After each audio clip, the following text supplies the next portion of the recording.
Majelis Hakim Perkara nomor 36/Pitsus TPK 2025 Pengadilan Negeri Jakarta Pusat yang kami hormati.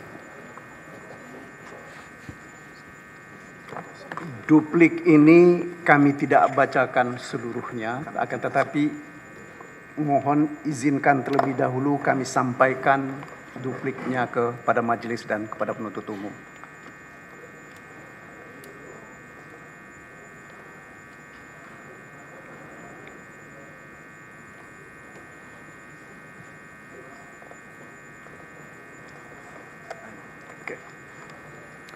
Majelis Hakim yang mulia, penuntut umum yang kami hormati, sidang yang kami muliakan.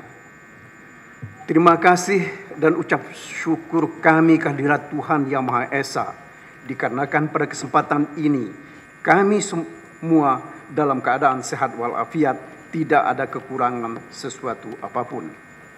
Sebelum kami menyampaikan duplik atas replik penuntut umum, terlebih dahulu kami ingin menyampaikan terima kasih kepada Majelis Hakim yang mulia yang telah memberikan kesempatan yang sama bagi kami, tim penasehat hukum. Sudah sewajarnya juga tim penasehat hukum berharap penuh kepada Majelis Hakim yang mulia untuk dapat berkiblat dan menjunjung tinggi pada kepastian hukum dan keadilan berdasarkan prinsip-prinsip hukum. Kami berharap Majelis Hakim yang mulia tidak terjebak pada asumsi, klaim kosong, tanpa bukti, memanipulasi fakta dan peristiwa, ataupun bentuk-bentuk tindakan lain yang mencederai proses peradilan yang adil. Setelah mendengar, membaca, dan meliti replik penuntut umum yang dibacakan pada hari Senin tanggal 14 Juli 2025, tim penasehat hukum tidak menemukan bantahan yang didasarkan pada alat bukti yang valid dan argumentasi hukum yang material dari penuntut umum. Sebagian besar yang ditulis dalam replik tersebut merupakan klaim kosong tanpa bukti, bahkan justru malah membangun asumsi-asumsi baru yang bertujuan untuk memuluskan proses penuntutan dari perkara ini. Replik yang disampaikan penuntut umum juga terkesan menutupi kegagalan penuntut umum dalam membuktikan tuduhan terhadap terdakwa dengan menjungkir balikkan hukum acara pidana, yaitu salah satunya dengan menggeser beban pembuktian kepada terdakwa. Padahal kewajiban pembuktian berada di pundak penuntut umum yang mendakwa dan menuntut terdakwa dalam perkara ini. Replik yang diajukan oleh penuntut umum terhadap nota pembelaan penasehat hukum seharusnya merupakan tanggapan yang dibuat berdasarkan uraian fakta yang terungkap di persidangan. Namun pada kenyataannya, replik tersebut justru penuh kata-kata tidak bermakna yang didasarkan pada asumsi belaka. Alih-alih membuat penuntut umum terlihat hebat, malah justru menunjukkan ketidakmampuannya dalam membuktikan dakwaan dan menyusun tuntutannya. Replik tersebut semakin menunjukkan betapa tidak cermatnya penuntut umum menganalisis fakta-fakta yang muncul di persidangan, serta keliru menerapkan peraturan, doktrin, hingga prinsip-prinsip dasar dalam hukum. Ketidakkonsistenan hingga manipulasi peristiwa dan keterangan saksi-saksi juga kembali muncul dalam replik tersebut. Padahal tidak pernah dijelaskan keterangan yang mana dari seorang saksi yang bersesuaian dengan saksi lainnya. Pada replik yang diajukan oleh penuntut umum, disampaikan bahwa pledoi yang disusun oleh terdakwa dan penasehat hukum hanya didasari oleh keterangan Kusnadi, Saiful Bahri, dan Doni Tri Istiqomah. Perlu penasehat hukum ingatkan bahwa ketiga saksi tersebut merupakan para saksi yang diajukan oleh penuntut umum sebagai saksi acar. Pertanyaannya adalah, mengapa penuntut umum tidak meyakini keterangan saksi yang dihadirkan oleh penuntut umum tersebut? Penuntut umum dalam repliknya telah mengakui bahwa keterangan Kusnadi, Saiful Bahri, dan Doni Tri Istiqomah saling bersesuaian dengan keterangan terdakwa. Dengan demikian, kesesuaian keterangan para saksi dan keterangan terdakwa memiliki nilai pembuktian. Mengingat keterangan terdakwa merupakan salah satu alat bukti yang sah dan diakui dalam pasal 184 KUHP. Apakah penuntut umum hanya mau menerima keterangan saksi yang mendukung dalil-dalil penuntut umum dan hendak mengesampingkan keterangan saksi yang tidak sesuai dengan dalil penuntut umum?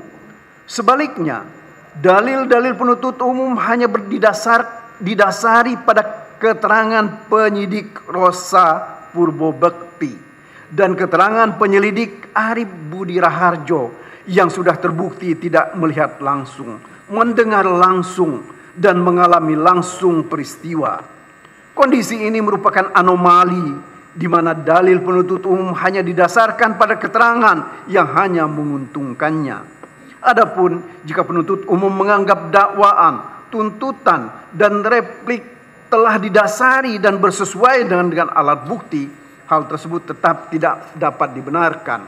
Hal ini mengingat bahwa alat bukti yang dihadirkan oleh penuntut umum merupakan bukti yang diperoleh secara tidak sah dan melawan hukum. Dalam beberapa bagian, kami menemukan klaim kosong penuntut umum bahwa seolah-olah telah terbukti karena bersesuaian dengan seluruh saksi yang pernah dihadirkan di persidangan. Padahal di bagian lain, penuntut umum menolak dan mengatakan bahwa saksi-saksi tertentu telah menyampaikan hal yang tidak benar, sehingga keterangannya diminta untuk dikesampingkan. Jurus sapu rata atau tanggapan-tanggapan yang sama untuk sejumlah argumentasi dari fakta yang berbeda juga muncul di replik penuntut tersebut. Sesuatu yang jelas menunjukkan ketidakmampuan penuntut umum untuk mengurai dan membantah satu persatu dalil tim penasehat hukum yang telah kami tuangkan secara rinci dan cermat di nota pembelaan. Untuk menghindari kesalahan yang sama dari penuntut umum dalam menyusun tuntutan dan replik, maka dalam duplik ini kami akan memberikan jawaban berdasarkan fakta-fakta di persidangan, peraturan perundang-undangan, doktrin, jurisprudensi, dan argumentasi hukum yang dapat dipertanggungjawabkan.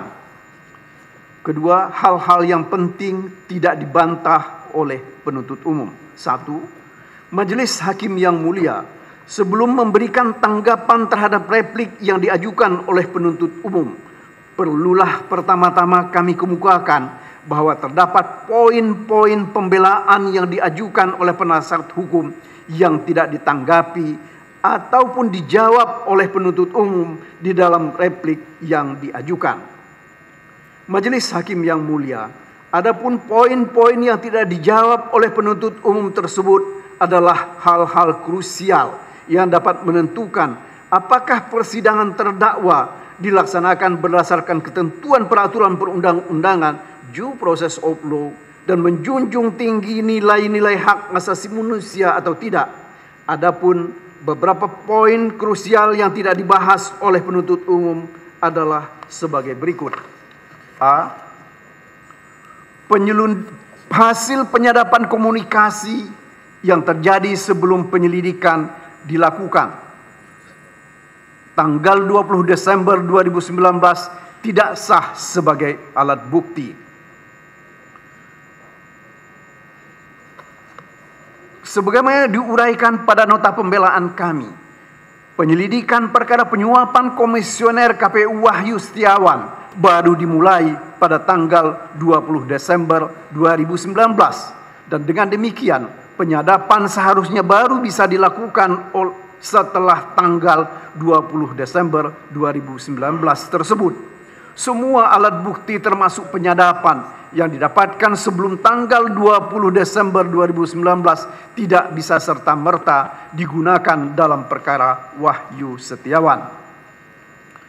Terdapat setidak-tidaknya 5 hasil penyadapan yang digunakan dalam perkara ini yang didapatkan sebelum tanggal 20 Desember 2019 dan dengan demikian haruslah tidak diterima sebagai alat bukti dan dikesampingkan dari pertimbangan Majelis Hakim yang mulia. B. Penyadapan telepon dan call data record CDR tidak sah karena tanpa menyertakan izin Dewan Pengawas. Majelis Hakim yang mulia, sebagaimana telah kami uraikan dalam nota pembelaan sebelumnya, dalam melakukan penyadapan, KPK wajib mendapatkan izin Dewan Pengawas terlebih dahulu, sehingga dokumen izin Dewan Pengawas adalah dokumen yang wajib dimiliki, dimasukkan ke dalam berkas dan ditunjukkan oleh penuntut umum di persidangan agar supaya bukti penyadapan yang digunakan sah secara hukum. Kemudian Majelis Hakim yang mulia, perlu dipahami bahwa call data record yang secara definisi merupakan tindakan penyadapan. Pasal 1 angka 5 Undang-Undang KPK, definisi penyadapan tidak hanya mencakup perekaman komunikasi telepon, namun juga kegiatan untuk mencatat transmisi informasi elektronik.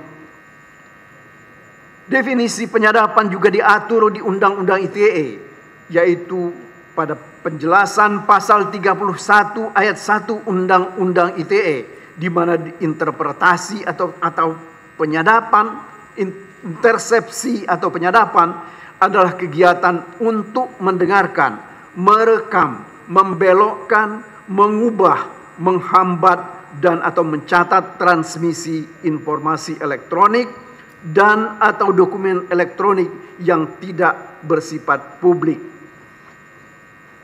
Hal ini semakin jelas apabila kita melihat definisi call data record yang dijelaskan oleh ahli komputer Bob Hadian Syahbudin. Adapun keterangan lengkap ahli sebagai berikut dianggap dibacakan. Lebih dari itu, penggunaan alat komunikasi oleh setiap orang merupakan hak asasi manusia yang dijamin dan dilindungi Undang-Undang Dasar 1945, sehingga upaya untuk mengetahui atau mengambil data dari alat komunikasi atau transmisi elektronik dari alat komunikasi ke perangkat komunikasi dan lain seperti tower BTS dan sejenisnya pada dasarnya dilarang, kecuali untuk kebutuhan penegakan hukum yang sah berdasarkan undang-undang. Mengacu pada Undang-Undang KPK, maka penyadapan tersebut hanya dapat dilakukan mulai dari tahap penyelidikan dan wajib memiliki izin Dewan Pengawas. Sehingga mengacu kepada penjelasan ahli komputer yang diajukan oleh penuntut umum tersebut, maka seharusnya kegiatan pengambilan data CDR juga wajib tunduk pada mekanisme kegiatan penyadapan, termasuk diantaranya adalah kewajiban meminta izin ke Dewan Pengawas KPK. Sampai saat duplik ini ditulis, penuntut umum tidak dapat menunjukkan adanya dokumen izin Dewan Pengawas yang menjadi dasar melaksanakan penyadapan dan pengambilan data CDR tersebut. Jika penyadapan dilakukan tanpa izin Dewan Pengawas KPK, maka selain alat bukti tersebut tidak sah sehingga tidak dapat digunakan sebagai alat bukti. Hal ini juga merupakan pelanggaran hak asasi manusia dan pelanggaran prosedural serius dalam penegakan hukum di Indonesia. C. Alat bukti yang didapatkan dari penggeledahan badan, orang dan penyitaan kusnadi tidak sah. Majelis Hakim yang mulia, hasil dari penggeledahan dan penyitaan dari kusnadi dijadikan sebagai alat bukti dalam perkara ini, yakni HP iPhone 11 yang berisi percakapan antara kontak Sri Rejeki Hastomo dan Gara Baskara sebagaimana terungkap dalam persidangan. Percakapan antara Sri Rejeki Hastomo dan Gara Baskara ini digunakan oleh penuntut umum untuk mencoba membuktikan terdakwa melakukan obstruction of justice. Dengan tidak sahnya penggeledahan dan penyitaan terhadap Kusnadi, maka tidak ada bukti pernah terjadi percakapan antara kontak Sri Rejiki Hastomo dan Kusnadi tentang melarung baju yang dibuat seakan-akan adalah penenggelaman telepon genggam milik Kusnadi oleh penuntut umum. Ketiga, Majelis Hakim yang mulia, terhadap poin pembelaan yang tidak dijawab oleh penuntut umum dalam replik, haruslah diartikan bahwa penuntut umum tidak memiliki jawaban atas pembelaan penasihat hukum tersebut di atas. Memang nota pembelaan penasihat hukum telah disusun dengan sangat baik dan secara sistematis sesuai dengan fakta persidangan, serta mengikuti dengan ketat kaidah-kaidah hukum dan aturan berpikir secara logis sehingga sulit untuk ditanggapi dan dibantah oleh penuntut umum. Dengan demikian, terhadap pembelaan penasihat hukum yang tidak dibantah oleh penuntut umum memiliki konsekuensi logis bahwa penuntut umum telah menyetujui setiap argumentasi penasihat hukum. Oleh karena itu, sudah sepatutnya pembelaan penasihat hukum diterima oleh Majelis Hakim yang mulia. Dilanjutkan yang mulia. Langsung izin yang mulia. Mengingat sudah waktu yang mulia, karena nanti supaya pembacaannya tidak putus, kami apakah bisa untuk di Baik, sidang skor dicabut, sidang nyatakan dilanjutkan. Silakan pada penasihat hukum terdakwa untuk melanjutkan. Terima kasih Bapak Ketua. Bismillahirrahmanirrahim. Angka Roma 3, tanggapan terhadap replik penuntut umum. 1. Tanggapan terhadap angka 1 halaman 5 replik penuntut umum tentang dalam pledoinya terdakwa dan penasihat hukum terdakwa berdalih terdakwa tidak memiliki motif dan tidak diuntungkan apabila mencegah dan merintangi penyidikan perkara atas nama tersangka Harun Masiku, sehingga tidak ada korelasi antara pemberitaan di media online tentang pernyataan pimpinan KPK yang mengumumkan kegiatan tangkap tangan terhadap komisioner KPU dengan terdakwa yang menyebabkan terdakwa menghubungi Harun Masiku melalui Nur Hasan untuk merendam telepon genggam. Majelis Hakim yang mulia, replik penuntut umum sebenarnya menanggapi sesuatu yang tidak pernah kami bahas dalam pledoi kami.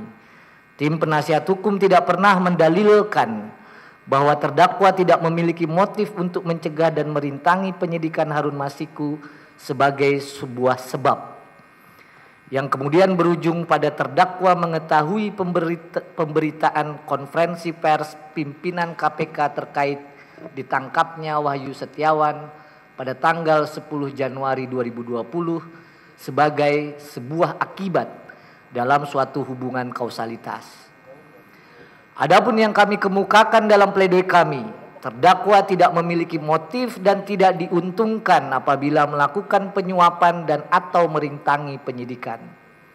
Dan dalam bagian lain dari pledoi kami dan merupakan bagian yang benar-benar terpisah dari argumen tersebut adalah terdakwa tidak mengetahui pemberitaan konferensi pers KPK pada tanggal 8 Januari 2020 karena terdakwa sedang sibuk memaparkan materi di Menara Kompas.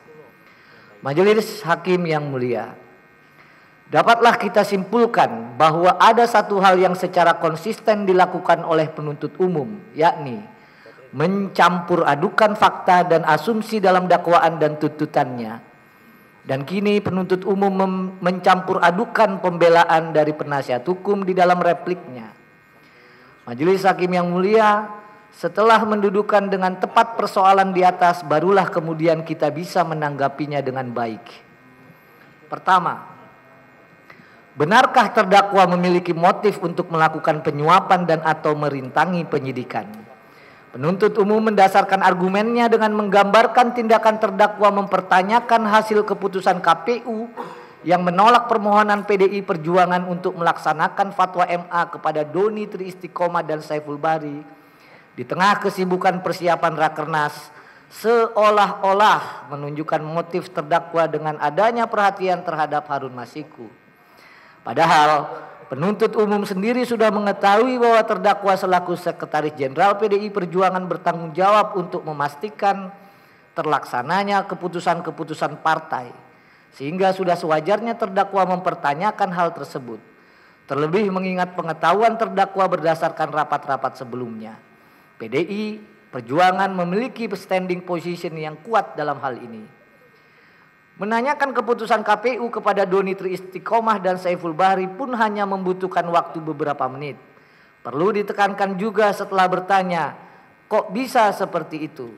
Terdakwa tidak membalas lagi pesan dari Doni dan Saiful yang menunjukkan bahwa benar terdakwa sibuk dan tidak memberikan atensi penuh terhadap Harun Masiku. Majelis Hakim yang mulia, kembali penasihat hukum utarakan bahwa tindakan terdakwa mengusulkan Harun Masiku sebagai pengganti calon anggota DPR dari daerah pemilihan Sumatera Selatan 1 bukanlah kehendak pribadi terdakwa sebagai individu, melainkan merupakan keputusan kolektif PDI Perjuangan dari rapat pleno internal PDI Perjuangan yang sah dan mengikat bagi setiap kader partai. Dengan adanya keputusan dari rapat pleno tersebut, maka terdakwa selaku Sekretaris Jenderal PDI Perjuangan memiliki kewajiban untuk melaksanakan amanat partai. Majelis Hakim yang mulia, kami tegaskan bahwa tidak ada hubungan timbal balik yang memberikan keuntungan bagi terdakwa terkait dengan peristiwa penyuapan dan atau merintangi penyidikan yang didakwakan dan dituntut. Dalam perkara ini tidak ada uang, posisi, atau pengaruh yang dapat membuat terdakwa mau untuk terlibat dalam perkara ini. Jika kita memang memandang perkara ini secara kritis, perlu menjadi pertanyaan apakah wajar seorang Sekretaris Jenderal partai sebesar PDI Perjuangan yang memiliki ribuan calon legislatif dan meraih suara terbanyak di pemilu 2019 kemudian mempertaruhkan integritasnya hanya untuk meloloskan satu orang caleg bernama Harun Masiku. Sehebat apapun Harun Masiku dibandingkan ratusan caleg PDI lainnya, termasuk kader senior dan peraih suara tertinggi, hingga kemudian begitu layak untuk diperjuangkan secara luar biasa oleh seorang pejabat tinggi partai. Melalui pertanyaan-pertanyaan yang telah disampaikan, tampak jelas betapa tidak masuk akal jika terdakwa yang menjabat sebagai Sekretaris Jenderal justru rela mempertaruhkan reputasi dan kebebasannya demi seorang Harun Masiku, caleg dengan suara minim dan tanpa pengaruh berarti.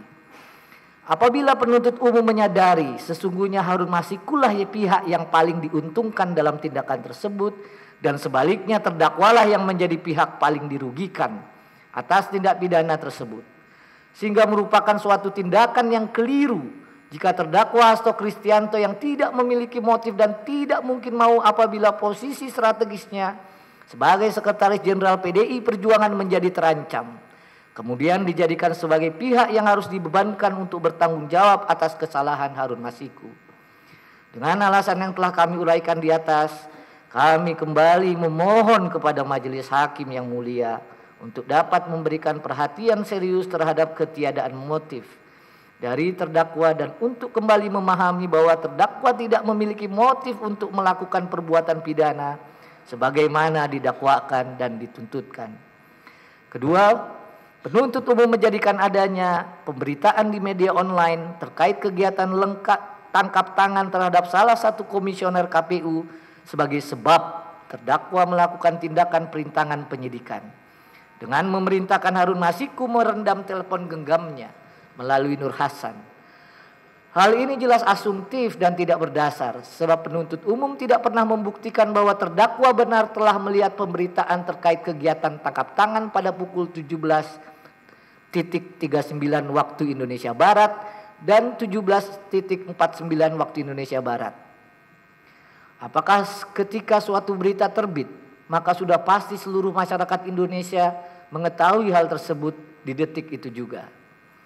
Sebaliknya terdakwa justru telah membuktikan di persidangan bahwa pada waktu tersebut terdakwa sedang berada di Menara Kompas dan fokus menyimak pemaparan sehingga tidak memperhatikan telepon genggamnya. Terlebih lagi pemberitaan di media online Hal ini juga selaras dengan salah satu tuduhan penuntut umum yang menyatakan telepon genggam terdakwa mati pada pukul 17.58 waktu Indonesia Barat. Sangat masuk akal jika terdakwa tidak menyadari telepon genggamnya mati karena habis baterai saat fokus menyimak pemaparan. Majelis Hakim yang mulia, menarik untuk dilihat bahwa penuntut umum tidak konsisten dan bersikeras membuat seolah-olah terdakwa memerintahkan Harun Masiku melalui Nur Hasan pada pukul 18.19 waktu Indonesia bagian Barat, padahal penuntut umum juga mendalilkan dalam tuntutannya bahwa telepon genggam milik terdakwa mati pada pukul 17.58 waktu Indonesia bagian Barat. Sehingga tidak masuk akal dan tidak mungkin untuk terdakwa memerintahkan Harun Masiku melalui Nur Hasan apabila telepon genggam milik terdakwa mati. Kembali tim penasihat hukum sampaikan, penuntut umum masih belum dapat memberikan jawaban terkait pertanyaan tim penasihat hukum dalam nota pembelaan, yaitu bagaimana mungkin terdakwa menghubungi Nur Hasan setelah telepon genggamnya mati pada pukul 17.58 WIB sebagaimana didalilkan dalam tuntutan penuntut umum. Pertanyaan kedua, Kuatnon, apabila benar meskipun tidak terdakwa menghubungi Nur Hasan, mengapa dibutuhkan waktu 21 menit dari matinya telepon genggam milik terdakwa sampai panggilan telepon yang dilakukan oleh Nur Hasan kepada Harun Masiku dan tidak secara langsung melaksanakan perintah terdakwa? Pertanyaan ketiga, apakah ada bukti percakapan atau perintah terdakwa telah mengarahkan atau memerintahkan Nur Hasan untuk menghubungi Harun Masiku? Majelis Hakim yang mulia, sesuai dengan adagium in criminalibus probationes beden esse luce clariore yang menyatakan bahwa dalam hukum pidana maka bukti harus lebih terang daripada cahaya, maka penggunaan asumsi oleh penuntut umum secara spekulatif tanpa dasar alat bukti semakin menegaskan bahwa penuntut umum gagal dalam membuktikan adanya perintah dari terdakwa kepada Harun Masiku melalui Nur Hasan. Tanggapan terhadap angka 2 halaman 8 replik penuntut umum tentang terdakwa dan penasihat hukum terdakwa berdalih tuduhan atas 2 perbuatan terdakwa yaitu mencegah penyidikan dan merintangi penyidikan hanya berdasar asumsi penuntut umum dan tidak didukung dengan 2 alat bukti. Majelis Hakim yang mulia, dalam repliknya penuntut umum telah bersikeras mendalilkan bahwa perbuatan terdakwa dalam mencegah dan merintangi penyidikan telah terbukti.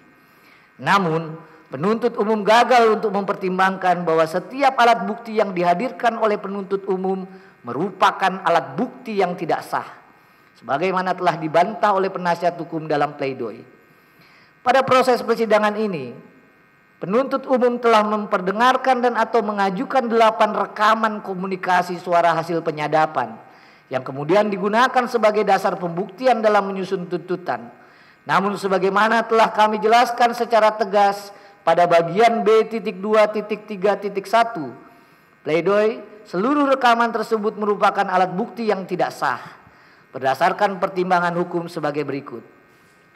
Hingga tahap replik, penuntut umum tidak pernah menunjukkan adanya izin tertulis dari Dewan Pengawas KPK untuk melakukan penyadapan, sebagaimana dipersyaratkan dalam pasal 12B Undang-Undang KPK. Tidak ada satupun dokumen izin yang diajukan ke dalam berkas perkara, diperlihatkan di persidangan, atau bahkan dijelaskan dalam replik. Padahal secara hukum, penyadapan yang dilakukan tanpa izin dari Dewan Pengawas adalah tidak sah dan melanggar prosedur hukum yang berlaku. Sebanyak 5 dari 8 rekaman komunikasi merupakan hasil penyadapan yang dilakukan sebelum tanggal 20 Desember 2020, yakni sebelum perkara ini masuk ke tahap penyelidikan. Padahal mengacu pada pasal 12 Undang-Undang KPK, kewenangan untuk melakukan penyadapan baru melekat pada KPK setelah diterbitkannya surat perintah penyelidikan, sehingga penyadapan yang dilakukan sebelumnya merupakan tindakan yang jelas melampaui kewenangan dan melanggar hukum. Tidak hanya itu, rekaman suara komunikasi antara Rizky Aprilia dengan Saiful Bahri juga harus dikesampingkan sebagai alat bukti. Berdasarkan fakta yang terungkap dalam persidangan, rekaman percakapan tersebut diambil secara diam-diam oleh Rizky Aprilia pada tanggal 25 September 2019 tanpa melalui prosedur hukum dan tidak bisa dipertanggungjawabkan keutuhannya. Lebih lanjut, rekaman tersebut juga tidak diambil langsung dari telepon genggam Rizky Aprilia yang merekam pembicaraan, melainkan diperoleh dari sebuah flash disk sehingga keasliannya patut diragukan. Dalam repliknya, penuntut umum telah menggunakan file CDR sebagai alat bukti untuk mendukung tuduhan obstruction of justice.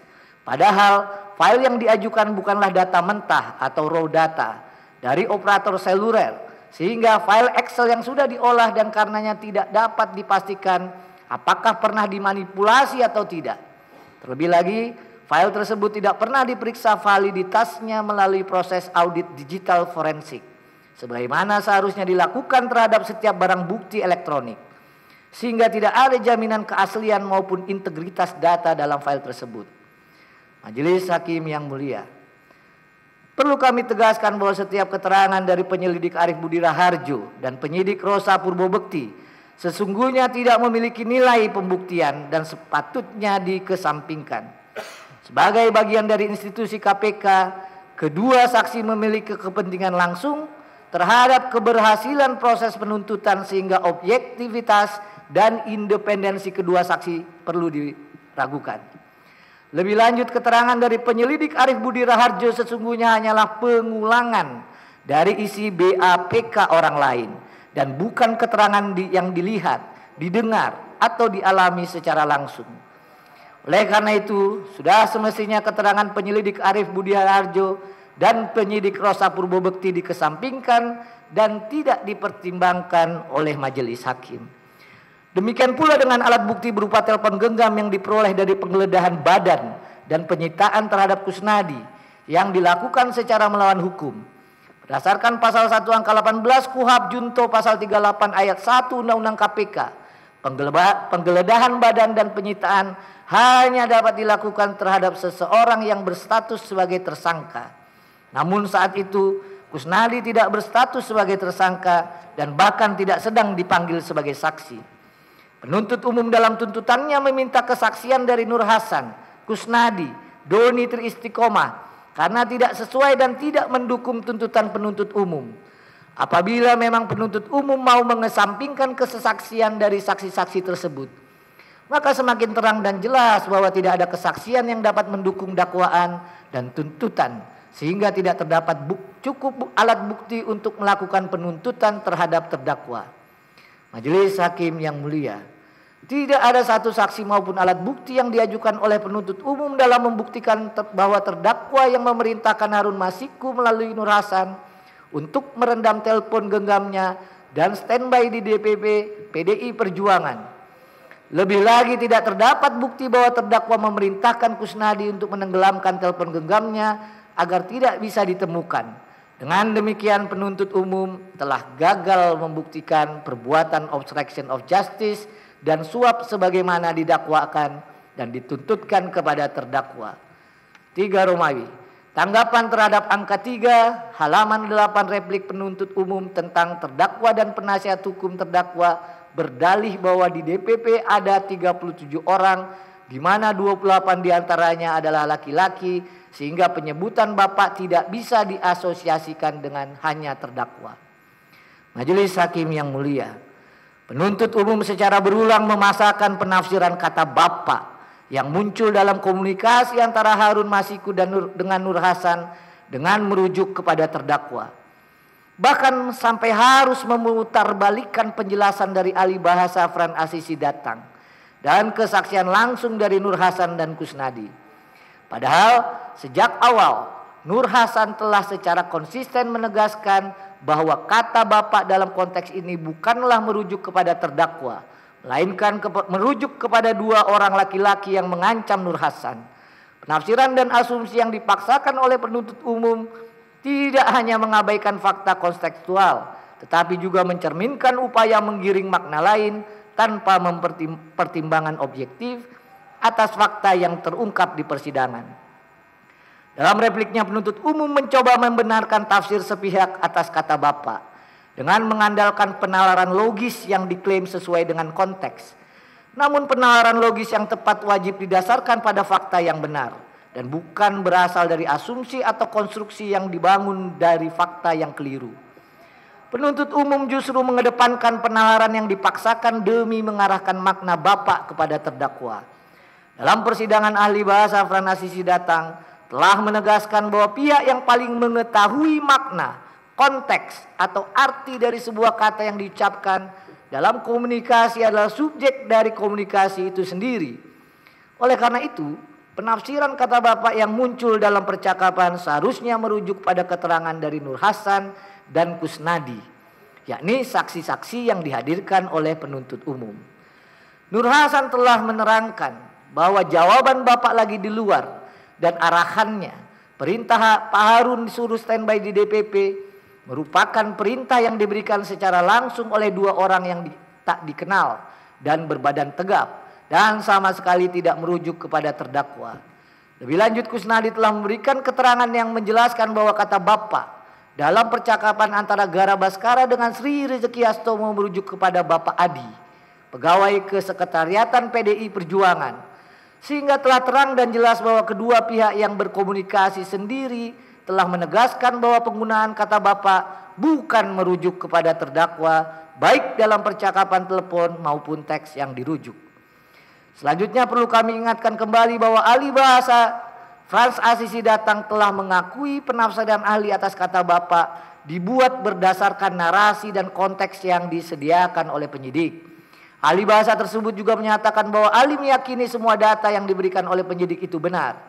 Hal ini tentu berpotensi mencederai keobjektivitasan keterangan ahli bahasa yang patut diduga bias dan penuh prasangka. Majelis Hakim yang mulia, penuntut umum kembali mempertontonkan ketidakcermatan dalam repliknya dengan menyatakan terhadap 28 sosok Bapak dalam PDI Perjuangan, padahal tim penasihat hukum dengan jelas menyebutkan dalam nota pembelaan bahwa terdapat 19 pengurus laki-laki dari DPP PDI Perjuangan. Patut untuk diduga bahwa kegagalan untuk memahami dan mencermati perkara inilah yang membuat penuntut umum bersikap asumtif dan spekulatif dengan mengasosiasikan kata Bapak dengan terdakwa. Penuntut umum juga meyakini bahwa pandangan penuntut umum merupakan fakta hukum yang benar, meskipun hal tersebut tidak sesuai dengan fakta hukum yang terungkap.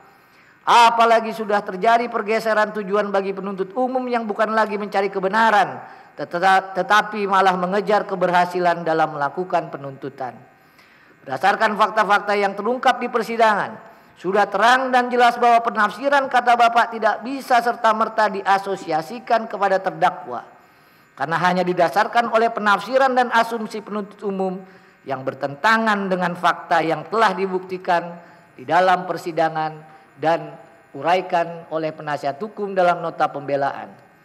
4 Romawi, tanggapan terhadap angka 4 halaman 9 replik penuntut umum tentang telepon genggam milik Kusnadi tidak ditenggelamkan dan saat ini telah disita sebagai barang bukti.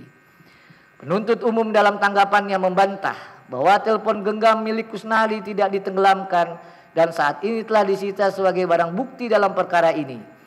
Dalam bantahannya, penuntut umum menjelaskan bahwa yang disita oleh penyidik dan menjadi barang bukti adalah telepon genggam merek iPhone 11 model MH dan seterusnya, kapasitas 128 GB yang di dalamnya terdapat SIM card Tri nomor 44 dan seterusnya dengan nama Gara Baskara.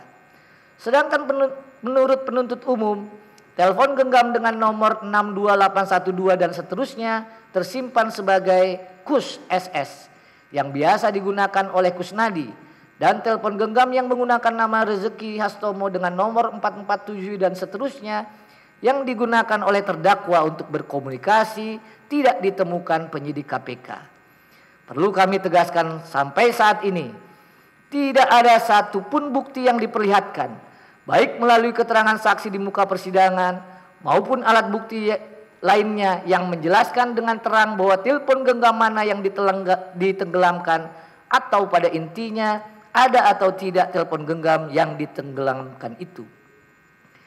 Karena tidak ada bukti tersebut, maka artinya juga tidak ada yang bisa menjelaskan bagaimana isi dari telepon genggam yang diperintahkan untuk ditenggelamkan, sebagaimana dalil dari penuntut umum ini. Quad non, Apabila benar padahal tidak, terdapat telepon yang ditenggelamkan sebagaimana skenario yang diperkirakan oleh penuntut umum tersebut, maka siapa yang bisa menjamin bahwa isi dari telepon itu adalah berkaitan dengan Harun Masiku? Berdasarkan kepada fakta yang telah terungkap di muka persidangan, Kusnadi menjelaskan dan membenarkan bahwa dirinya hanya mempunyai satu buah telepon genggam, yaitu iPhone 11. Hal ini menegaskan bahwa tidak ada telepon genggam lain yang dimiliki oleh Kusnadi, sebagaimana yang diasumsikan oleh penuntut umum dengan Kus SS. Adapun keterangan yang terungkap di muka persidangan adalah sebagai berikut. Dia mohon dianggap dibacakan.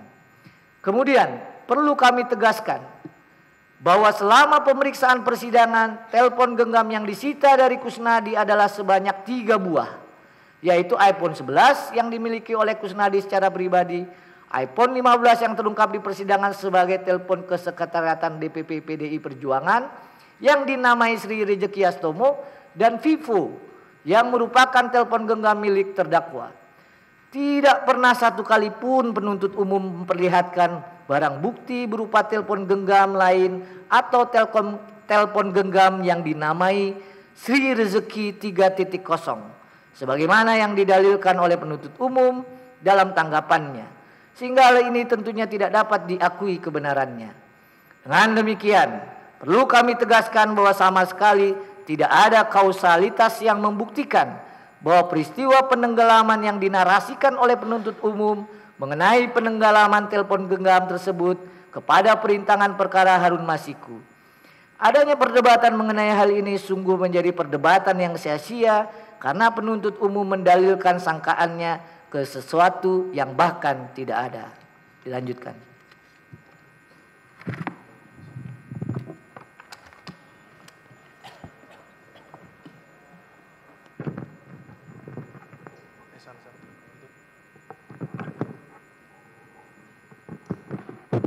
Izin melanjutkan yang mulia. Halaman 15, angka Romawi 5. Tanggapan terhadap angka 5 halaman 9 replik penuntut umum tentang file call detail record atau CDR tidak dapat dikategorikan sebagai alat bukti karena bukti call data record atau CDR tidak melewati proses digital forensik dan tidak dapat dibuktikan keaslian dan keabsahannya karena bukan didapatkan dari operator.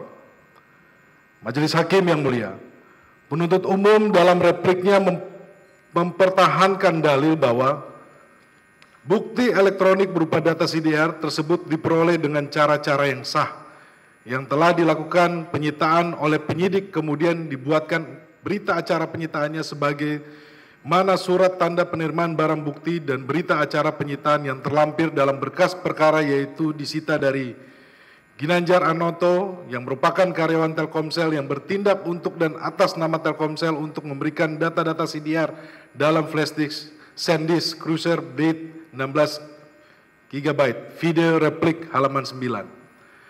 Dalil tersebut menunjukkan kekeliruan logika dari penuntut umum dalam menilai keabsahan alat bukti elektronik, sebab file CDR yang dianalisis oleh ahli digital forensik Hafni Ferdian bukanlah file asli.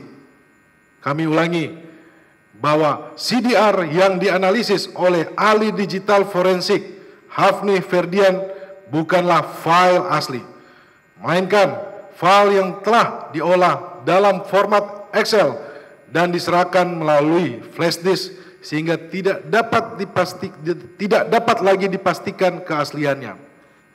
Yang paling penting, Majelis Hakim yang mulia, orang yang bernama Ginanjar Artanto ini tidak pernah dipanggil sebagai saksi di persidangan, sehingga tidak bisa dipastikan. Pertama, apakah dia benar-benar karyawan Telkomsel? Kedua, kalaupun dia benar karyawan Telkomsel, apakah dia bekerja di bagian operator?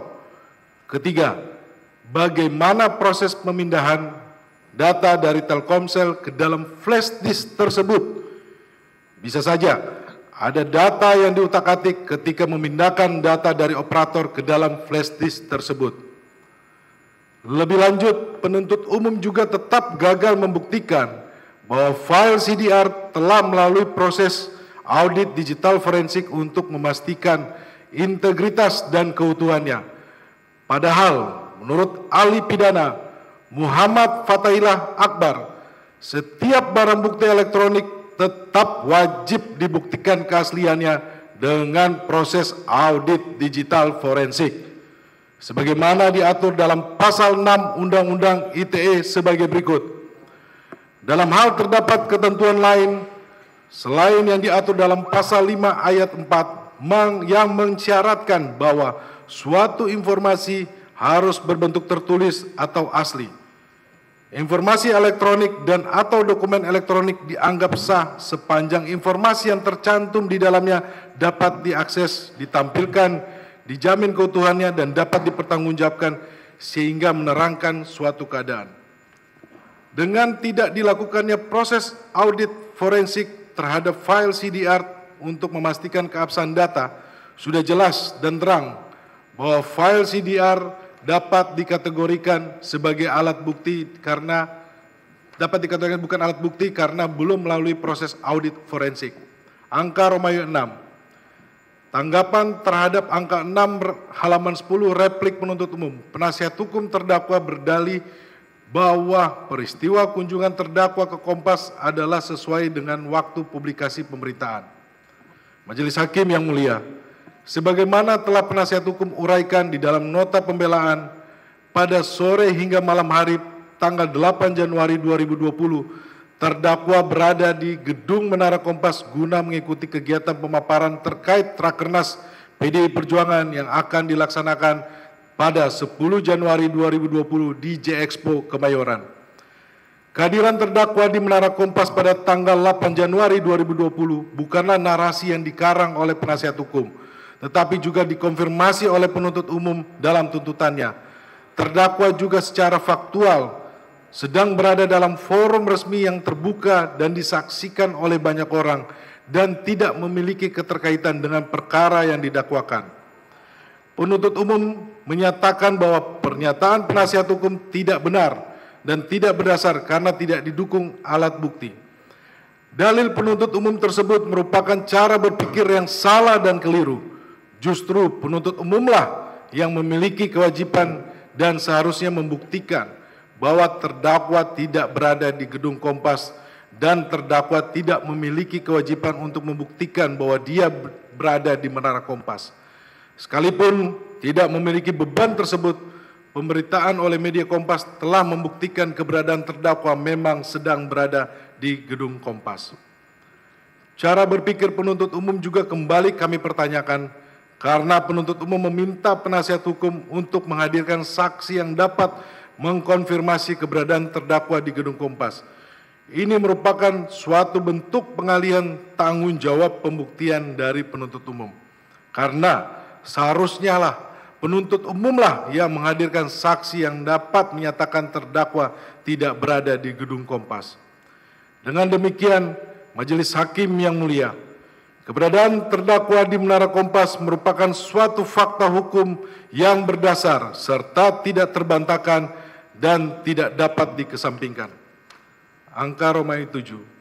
Tanggapan terhadap angka 7 halaman 10 replik penuntut umum, penasihat hukum terdakwa berdalih bahwa tidak ada penyidikan yang tercegah atau terintangi karena perkara yang melibatkan Harun Masiku telah disidangkan. Halaman 18.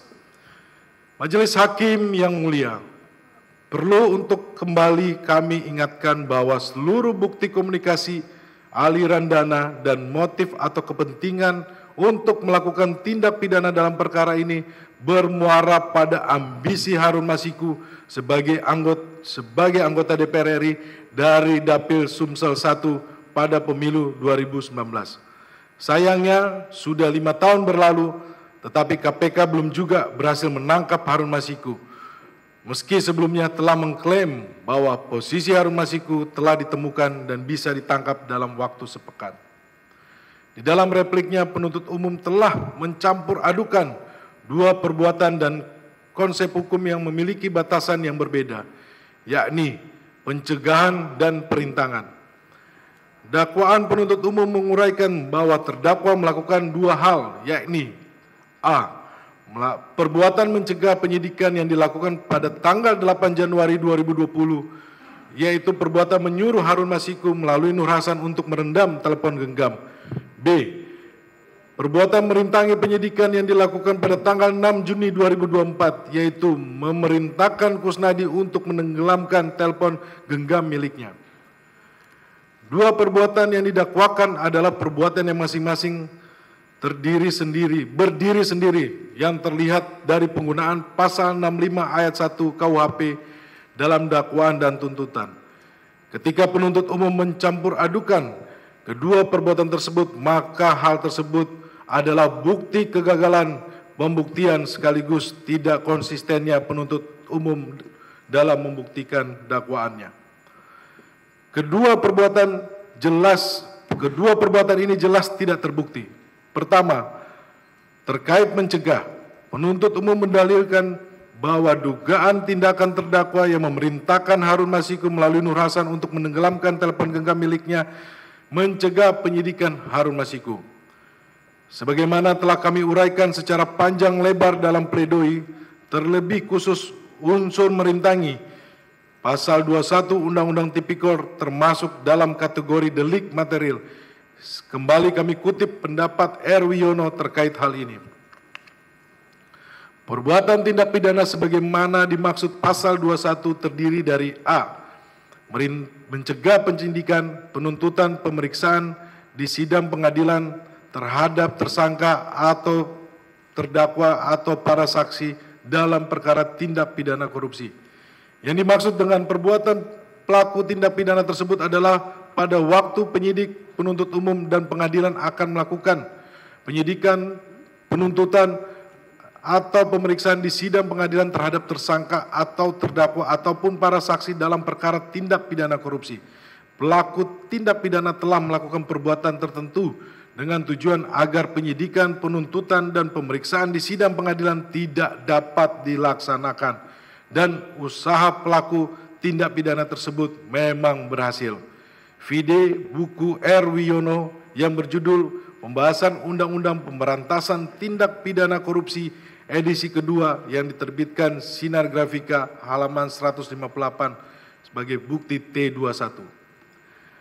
Penuntut umum sendiri baik dalam dakwaan, pemeriksaan di persidangan, dan dalam tuntutan mengakui adanya surat perintah penyidikan Sprindik nomor Sprindik 07 Dik 0001 2020 tanggal 9 Januari 2020 dengan tersangka Wahyu Setiawan, Agustiani Tio, Saiful Bari, dan Harun Masiku. Hal ini menunjukkan bahwa penyidikan Harun Masiku tetap berjalan dan tidak terjegah. Jadi penyidikan mana yang penuntut umum maksudkan tercegah? Dengan demikian, dalih dari penuntut umum yang menyatakan terdakwa melakukan obstruction of justice atau pencegahan penyidikan tidak terbukti karena sprindik tetap terbit dan proses penyidikan tetap berlangsung. Kedua, penuntut umum juga mendalilkan bahwa terdakwa merintangi penyidikan terhadap Harun Masiku. Dalil tersebut merupakan dalil yang sembrono karena telah mengabaikan fakta bahwa tidak terdapat hubungan kausalitas antara perintah penenggelaman telepon genggam dengan tidak ditemukannya Harun Masiku hingga hari ini. Penuntut umum telah gagal dan tidak pernah membuktikan bahwa ponsel Kusnadi berisi informasi atau data yang dapat secara langsung mengarah pada keberadaan Harun Masiku. Tidak ada satupun alat bukti yang menyatakan bahwa isi ponsel tersebut menyimpan koordinat, kontak, ataupun komunikasi aktif terkait dengan perkara Harun Masiku yang bersifat menentukan arah proses perkara. Halaman 20. Tindakan penuntut umum yang secara asumtif menghubung-hubungkan terendamnya telepon genggam dengan tidak tertangkapnya Harun Masiku adalah spekulasi semata yang tidak memenuhi adanya hubungan kausalitas dan yang nyata dan terukur antara perbuatan dan akibat yang dituduhkan. Patut diingat bahwa KPK telah memiliki kesempatan untuk mengamankan Harun Masiku pada tanggal 8 Januari 2020 pada pukul 11 WIB di Tamrin Residen. Karena KPK telah melakukan pengamatan secara langsung terhadap Harun Masiku. Seandainya KPK telah berhasil menangkap Harun Masiku sejak awal, tentu perkara ini dapat dengan cepat terselesaikan dengan terang benderang. Quote non, jika benar padahal tidak benar.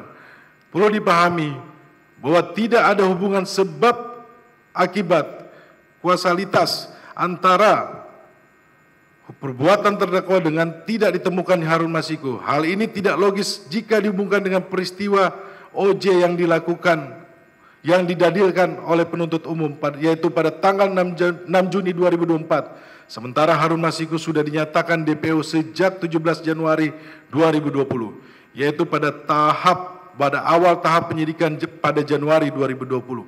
Bagaimana mungkin perbuatan yang dilakukan pada tanggal 6 Juni 2024 kemudian berakibat surut pada 4 tahun sebelumnya? Hal ini menunjukkan dalil penuntut umum sangat dipaksakan, tidak berdasarkan bukti, melainkan dibangun dengan ilusi. Dengan demikian, dalil penuntut umum yang menyatakan terdakwa melakukan obstruction of justice melalui perintangan penyidikan tidak terbukti, dikarenakan kegagalan proses penyidikan diakibatkan oleh kegagalan KPK dalam mengamankan Harun Masiku. Ironisnya, kegagalan KPK untuk menangkap Harun Masiku sebagai pelaku utama justru diikuti dengan pergeseran arah penyidikan dan penuntutan kepada terdakwa. Menjadi pertanyaan, kenapa nama terdakwa tidak pernah disebut dalam ekspos awal dan tidak pernah disebut dalam sprindik nomor Dik 07 Dik 000101 2020 pada tanggal 9 Januari 2020 terkait perkara Harun Masiku? Apakah ini menunjukkan bahwa KPK juga ragu terkait dengan keterlibatan terdakwa baik dalam perkara obstruction of justice maupun suap? Apabila sejak awal KPK telah meyakini bahwa terdakwa turut terlibat dalam menghalangi penyidikan, semestinya terdakwa telah dimasukkan dalam sprindik tersebut atau minimal diperiksa dalam kapasitas hukum yang jelas. Hal ini menandakan bahwa KPK sendiri tidak yakin adanya keterlibatan terdakwa dalam perkara yang diduga dan didakwakan oleh penuntut umum sejak awal. Hal ini semakin memperjelas bahwa penuntut umum mencoba untuk mengkambing hitamkan terdakwa atas kegagalan KPK dalam mengamankan Harun Masiku. Sehingga tidak ada kausalitas antara dugaan penenggelaman telepon genggam Harun Masiku dan Kusnadi dengan terintanginya proses penyidikan terhadap Harun Masiku, karena sejatinya KPK telah menerbitkan sprindik terhadap Harun Masiku dan memiliki kemampuan untuk melacak posisi Harun Masiku, tetapi memang memilih untuk tidak mengamankan Harun Masiku. Hal tersebut justru telah menunjukkan bahwa KPK telah gagal menjalankan penyidikan secara objektif dan profesional. Angka Romawi 8. Tanggapan terhadap angka 8 halaman 11 replik penuntut umum. Penasihat hukum terdakwa berdalih bahwa keterangan penyelidik dan penyidik yang dihadirkan memiliki konflik kepentingan sehingga tidak bisa digunakan dan tidak memiliki kekuatan pembuktian. Majelis Hakim yang mulia, kehadiran penyidik Rosa Purbabekti dan penyelidik Arif Budi Raharjo sebagai saksi Ade Charles syarat akan konflik kepentingan. Keduanya berstatus sebagai penerima gaji dari institusi KPK dan memiliki kepentingan langsung terhadap keberhasilan proses penuntutan sebagai penyidik dan penyelidik. Oleh karena itu, keterangan yang mereka berikan patut diragukan keobjektivitasannya karena sangat rentan dipengaruhi kepentingan pribadi dan institusi. Alasan penuntut umum menghadirkan penyidik Rosa Purbabekti dan penyelidik Arif Budi Raharjo sebagai saksi fakta tidak dapat dibenarkan. Keduanya tidak memberikan keterangan mengenai suatu hal yang mereka lihat, mereka dengar, atau mereka alami sendiri. Bahkan penyelidik Arif Budi Raharjo mengakui bahwa kesaksiannya di persidangan hanyalah pengulangan dari isi BAPK orang lain. maka keterangan dari penyidik Rosa Purbabekti dan penyelidik Arief Budi Raharjo merupakan keterangan de auditu atau berdiri sendiri. Sekalipun keterangan penyidik Rosa Purbabekti dan penyelidik Arief Budi Raharjo dibutuhkan dalam rangka membuktikan penyidikan perkara Harun Masiku, sesungguhnya tetap tidak masuk akal apabila pihak yang menyusun BAP juga yang dihadirkan untuk memberikan keterangan atas isi BAP tersebut. Terlebih, penuntut umum tidak memberikan bantahan sedikit pun dalam repliknya terhadap pembelaan penasihat hukum atas konflik kepentingan ini. Dengan demikian, konflik kepentingan yang melekat pada penyidik Rosa Purbabekti dan penyelidik Arief Budi Raharjo sepatutnya menjadi alasan kuat bagi majelis hakim untuk mengesampingkan seluruh keterangannya dalam konteks pembuktian suap. Selain itu, keterangan mereka pun secara hukum tidak memenuhi syarat sebagai alat bukti yang sah, objektif, dan bebas dari kepentingan pribadinya. Angka Romawi 9. Tanggapan terhadap angka 9 halaman 11 replik penuntut umum dalil nota pembelaan bahwa terdakwa dalam kapasitasnya sebagai Sekretaris Jenderal PDI Perjuangan dan merupakan upaya hukum konstitusional. Majelis Hakim yang mulia, penuntut umum dalam repliknya mencoba membangun asumsi seakan-akan terdakwa ingin menggantikan Rizky Aprilia dengan Harun Masiku, dan apabila terdakwa ingin mengupayakan Harun Masiku sebagai calon anggota legislatif, maka sudah pasti terdakwa mengetahui adanya upaya penyuapan kepada Komisioner KPU RI Wahyu Setiawan. Hal ini tentu saja tidak benar dan adalah suatu upaya mencampur adukan fakta dengan asumsi. Pertama, yang diinginkan oleh Partai PDI Perjuangan adalah menyalurkan suara almarhum Insinyur Haji Nasaruddin Kemas kepada Harun Masiku berdasarkan diskresi pimpinan partai politik pasca meninggalnya almarhum Insinyur Haji Nasaruddin Kemas, dan untuk mengisi kekosongan hukum tidak ada tujuan dan intensi untuk menggantikan Rizky Aprilia dengan Harun Masiku. Kedua, hubungan kausalitas yang dibangun oleh penuntut umum sangat mengada-ngada. Bagaimana mungkin apabila seseorang mengetahui dan menghendaki Harun Masiku menjadi anggota legislatif, kemudian otomatis dia mengetahui dan menghendaki terjadinya penyuapan yang dilakukan Saiful Bahri kepada Komisioner KPU Wahyu Setiawan. Jika demikian, apakah penuntut umum menuduh semua peserta rapat di DPP PDI Perjuangan mengetahui dan menghendaki penyuapan kepada Komisioner KPU Wahyu Setiawan? Oleh karena itu, dengan hormat kami tegaskan bahwa bentuk tanggung jawab terdakwa selaku sebagai Sekjen PDI Perjuangan dalam melaksanakan keputusan partai adalah dengan memberikan perintah kepada Doni Tri Istiqomah untuk membuat kajian hukum, mengajukan judicial review ke Mahkamah Agung, mengajukan permohonan fatwa ke Mahkamah Agung. Lanjut halaman 23, dan mengajukan permohonan pelaksanaan fatwa ke KPU RI sesuai kehendak partai sebagaimana diputuskan dalam rapat DPP PDI Perjuangan. Dalam rapat tersebut, tim hukum memaparkan bahwa pertama, posisi Partai Demokrasi Indonesia Perjuangan dalam hal ini kuat dengan adanya putusan dan fatwa Mahkamah Agung sebagai landasan hukum. Dan kedua, berdasarkan rekapitulasi C1 perolehan suara almarhum Nasaruddin Kemas sebesar 44.015 suara, sehingga dengan ditambahkan dengan suara Harun Masiku SA memperoleh 5.878 suara, totalnya menjadi 49.893 suara. Kedua hal tersebutlah yang menjadi pengetahuan terdakwa dan dasar bagi terdakwa untuk memperjuangkan keputusan partai.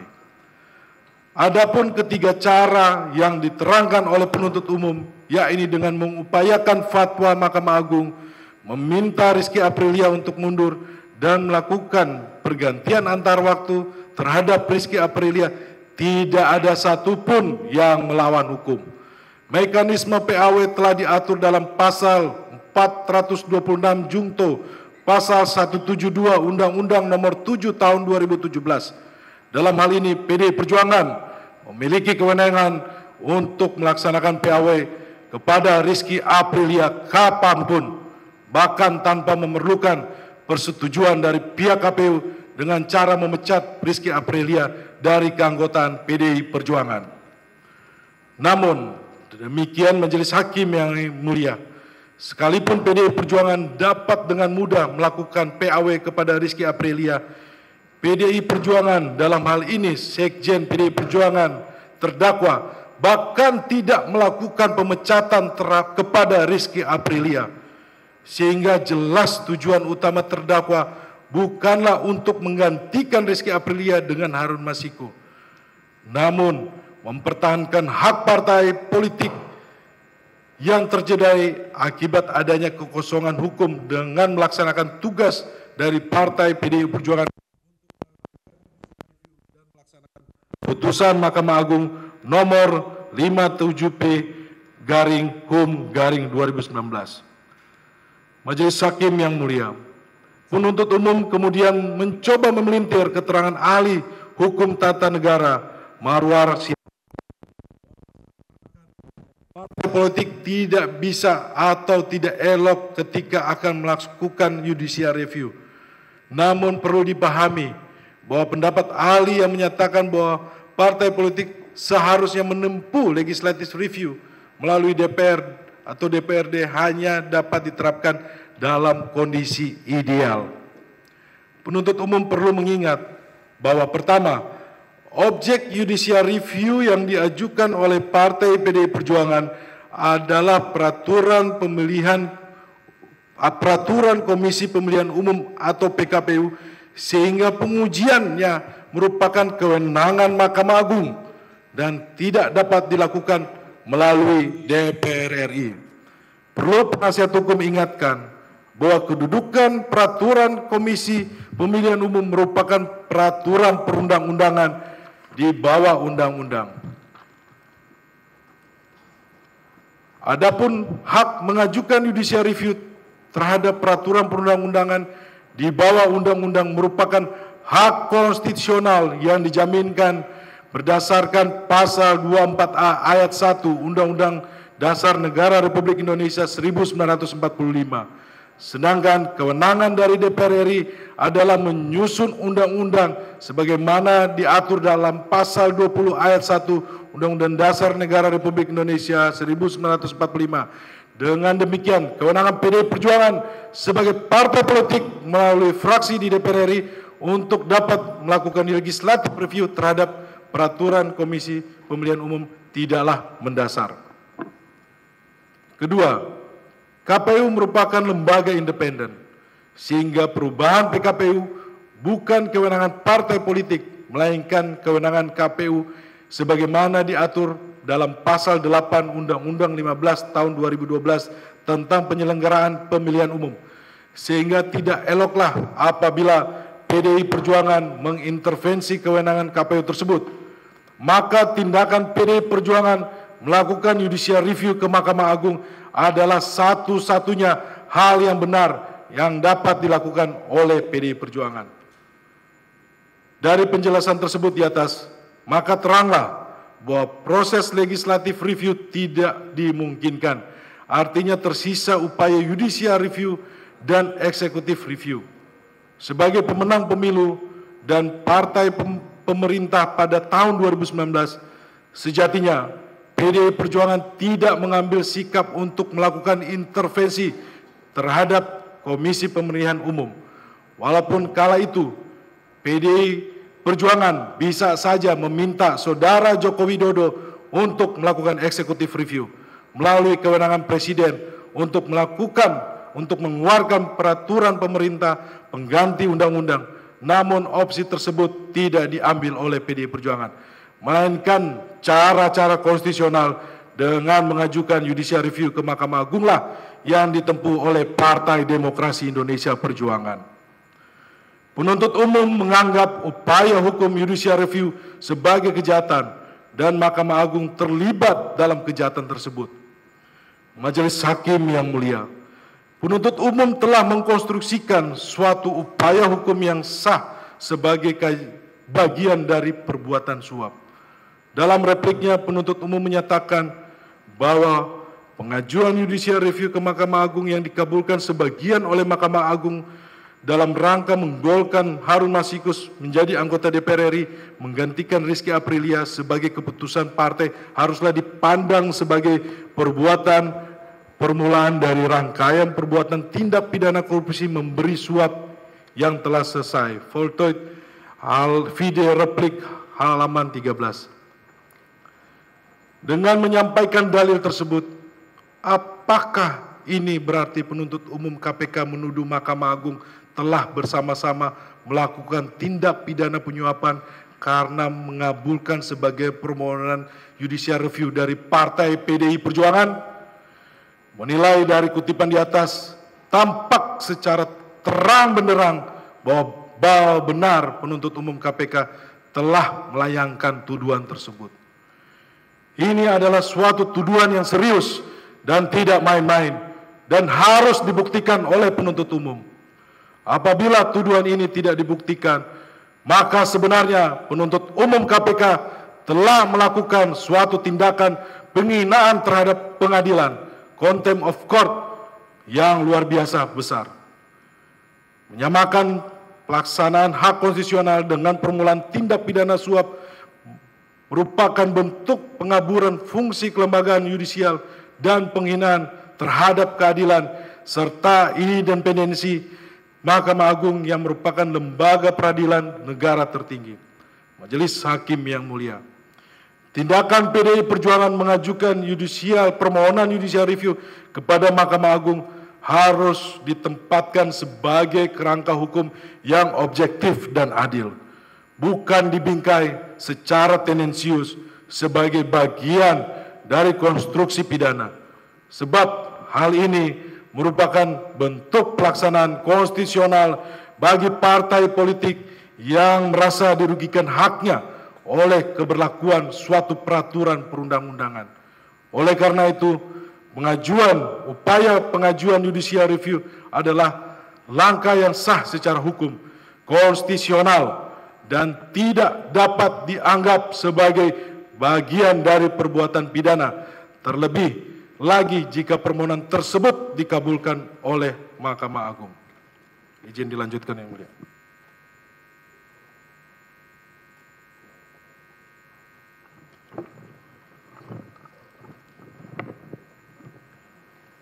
Tanggapan terhadap angka 10, 11, dan 12, halaman 16 replik penuntut umum. Romawi 10. Inisiatif penyuapan komisioner KPU dilakukan oleh saksi Saiful Bahri bersama-sama Doni Tri Istiqomah tanpa perintah dan sepengetahuan dan tanpa persetujuan terdakwa. 11. Tidak terbukti terdakwa Hasto Kristianto pernah memerintahkan Saiful Bahri untuk melakukan lobi-lobi ke KPU. Romawi 12, tidak terbukti terdakwa pernah menalangi dana operasional apapun dalam perkara Harun Masiku di KPU. Halaman 25, nomor 93, dalam repliknya, penuntut umum mencoba membangun narasi seolah-olah hanya karena Saiful Bahri pernah menjadi staf atau asisten terdakwa selama 5 tahun, maka dapat disimpulkan bahwa Saiful Bahri memiliki kedekatan khusus dengan terdakwa, sehingga tindakan Saiful Bahri dilakukan atas persetujuan dan sepengetahuan terdakwa. Hal ini secara eksplisit tertuang dalam replik penuntut umum sebagai berikut, bahwa Saiful Bahri mengakui di persidangan memiliki kedekatan dengan terdakwa karena pernah menjadi staf atau asistensi terdakwa selama 5 tahun dan seterusnya. Vide replik halaman 16. Berdasarkan argumentasi tersebut, justru tampak nyata kebuntuan penuntut umum dalam menemukan kausalitas yang dapat menghubungkan terdakwa dengan skenario penyuapan yang dilakukan oleh Saiful Bahri kepada Wahyu Setiawan. Ini sekaligus menunjukkan bahwa penuntut umum berupaya mencampur adukan fakta dengan asumsi. Sebab fakta yang terungkap di persidangan hanya menunjukkan bahwa Saiful Bahri pernah menjadi staf terdakwa ketika menjabat sebagai anggota DPR RI. Sedangkan penuntut umum secara sengaja dan penuh kesadaran mengembangkan asumsi bahwa hubungan tersebut merupakan petunjuk adanya kedekatan khusus yang dapat dijadikan dasar untuk membuktikan keterlibatan terdakwa. Majelis Hakim yang mulia, perlu dipahami bahwa frasa dekat dan ungkapan hal ini menjadi petunjuk dalam replik penuntut umum tidak lain hanyalah asumsi sepihak yang tidak memiliki dasar ukuran yang pasti, mengingat makna kedekatan dapat berbeda-beda bagi setiap orang. Bahkan baik Saiful Bahri maupun terdakwa telah dengan jelas mengklarifikasi makna hubungan tersebut dalam persidangan, yaitu bahwa sifat kedekatan terdakwa adalah egaliter dan terbuka kepada siapa saja. Dianggap dibacakan video transkrip Saiful Bahri halaman 1357. Quote non, apabila benar meskipun benar. Halaman 27. Terdakwa memiliki kedekatan tersendiri dengan Saiful Bahri. Hal itu tidak serta-merta dapat dijadikan petunjuk untuk membuktikan keterlibatan terdakwa dalam skenario penyuapan yang disusun oleh Saiful Bahri bersama Doni Tri Istiqomah. Sebab kedekatan seseorang tidak dapat dijadikan alat bukti petunjuk guna membuktikan adanya hubungan kausalitas dengan keterlibatan terdakwa dalam tindak pidana yang didakwakan. Selanjutnya, penuntut umum berupaya untuk mendukung dalilnya bahwa seolah-olah terdapat keterlibatan terdakwa dalam skenario penyuapan yang dilakukan oleh Saiful Bahri. Pertama, dalam repliknya, penuntut umum membangun narasi seolah-olah Saiful Bahri melaporkan setiap perkembangan pengurusan Harun Masiku termasuk penyuapan kepada komisioner KPU kepada terdakwa. Majelis Hakim yang mulia, kembali kami tegaskan, memang benar pada awalnya Saiful Bahri pernah mengatakan dalam persidangan bahwa ia melaporkan semua hal mengenai pengurusan Harun Masiku. Namun dalam persidangan tersebut Saiful Bahri kemudian meluruskan keterangannya dengan menyatakan bahwa ia tidak pernah melaporkan kepada terdakwa mengenai hal-hal seperti administrasi, lobi-lobi ke Singapura, kesepakatan soal uang dengan Doni Tri Istiqomah, pemberian uang kepada Wahyu Setiawan, maupun skenario untuk menyuap komisioner KPU. Kedua, dalam repliknya penuntut umum tetap bersikukuh dengan narasi bahwa terdapat persetujuan terdakwa dalam skenario penyuapan yang dilakukan oleh Saiful Bahri kepada Wahyu Setiawan. Sepanjang persidangan tidak pernah terbukti adanya keterangan dari saksi manapun yang menyatakan bahwa Saiful Bahri melaporkan permintaan dana operasional sebesar 1 miliar dari Wahyu Setiawan kepada terdakwa. Apalagi sampai terdakwa memberikan persetujuan atas permintaan dana tersebut. Justru dari fakta-fakta persidangan terungkap jelas bahwa pembicaraan mengenai dana operasional tersebut hanya berhenti pada tahap wacana dibiarkan menggantung dan tidak pernah berkembang lebih lanjut. Dalam persidangan, Saiful Bahri menerangkan bahwa setelah adanya pembicaraan mengenai nominal 1 miliar tersebut dengan Agustiani Tio, pesan WhatsApp dari Agustiani kemudian diteruskan atau di-forward kepada Wahyu Setiawan dan selanjutnya pesan balasan dari Wahyu Setiawan juga diteruskan atau forward kembali kepada Saiful Bahri. Sementara itu, Agustiani Tio Fredelina menjelaskan bahwa terkait adanya pembicaraan mengenai angka-angka nominal seperti 750 juta rupiah dan 1 miliar atau 900 juta rupiah, hal tersebut pada akhirnya hanya menggantung dan tidak pernah mencapai kesepakatan tertentu. Poin 102 dan 103 tidak dibacakan dan akan direnvoy. Halaman 29 nomor 104. Sedangkan satu-satunya pesan laporan Saiful Bahri kepada terdakwa yang ditampilkan penuntut umum hanyalah laporan berupa izin lapor mas, hari ini P. Harun geser 850. Tidak pernah ada bukti percakapan terdakwa secara eksplisit memberikan persetujuan ataupun mengetahui mengenai konteks atas keberadaan dana 1,5 miliar tersebut.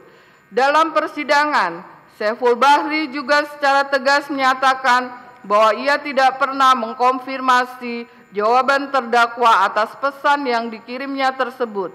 Ia menjelaskan bahwa jawaban terdakwa berupa oke sip tidak serta-merta berarti persetujuan. Hal ini karena terdakwa seringkali tidak fokus ketika diajak berbicara, mengingat banyaknya beban pikiran dan aktivitasnya sebagai sekjen partai. Keterangan tersebut selaras dengan penjelasan terdakwa sendiri yang menyatakan bahwa jawaban oke sip merupakan jawaban standar atau kebiasaan yang ia gunakan kepada banyak orang. Jawaban itu diberikan sebagai bentuk respon cepat, tanpa harus memahami secara detail isi pesan, mengingat posisinya yang harus menangani begitu banyak agenda partai sekaligus menanggapi berbagai komunikasi dari banyak pihak. Dengan demikian, tidak dapat disimpulkan bahwa jawaban oke sip menunjukkan persetujuan maupun pengetahuan terdakwa mengenai konteks dana 1,5 miliar tersebut. Terakhir, Majelis Hakim yang mulia, penuntut umum mencoba untuk mengaitkan pesan terdakwa kepada Saiful Bahri mengenai dana penghijauan sebesar 600 juta rupiah dan 200 juta rupiah dipakai untuk DP sebagai bukti nyata bahwa terdakwa ikut menalangi dana yang digunakan untuk menyuap Wahyu Setiawan. Majelis Hakim yang mulia, tidak bosan kami tegaskan kembali bahwa berdasarkan fakta persidangan memang benar terdapat program penghijauan partai di seluruh kantor PDI Perjuangan se-Indonesia. Dalam program tersebut, Saiful Bahri membantu terdakwa untuk mengurus pelaksanaannya karena Saiful Bahri memang banyak mengenal vendor penyedia tanaman. Adapun terkait uang sebesar 400 juta rupiah yang diterima Doni Tri Istiqomah melalui Kusnadi dan kemudian diserahkan kepada Saiful Bahri, dengan tegas kami sampaikan bahwa uang tersebut bukan berasal dari terdakwa, melainkan dari Harun Masiku. Sementara itu, uang sebesar 200 juta rupiah yang rencananya akan digunakan sebagai uang muka DP program penghijauan pada akhirnya tidak jadi diserahkan kepada Saiful Bahri. Dengan demikian, sebagaimana telah kami terangkan dalam pledoi maupun dibuktikan melalui keterangan Saiful Bahri, penafsiran penuntut umum atas percakapan tanggal 16 Desember 2019 terbukti keliru dan sama sekali tidak relevan.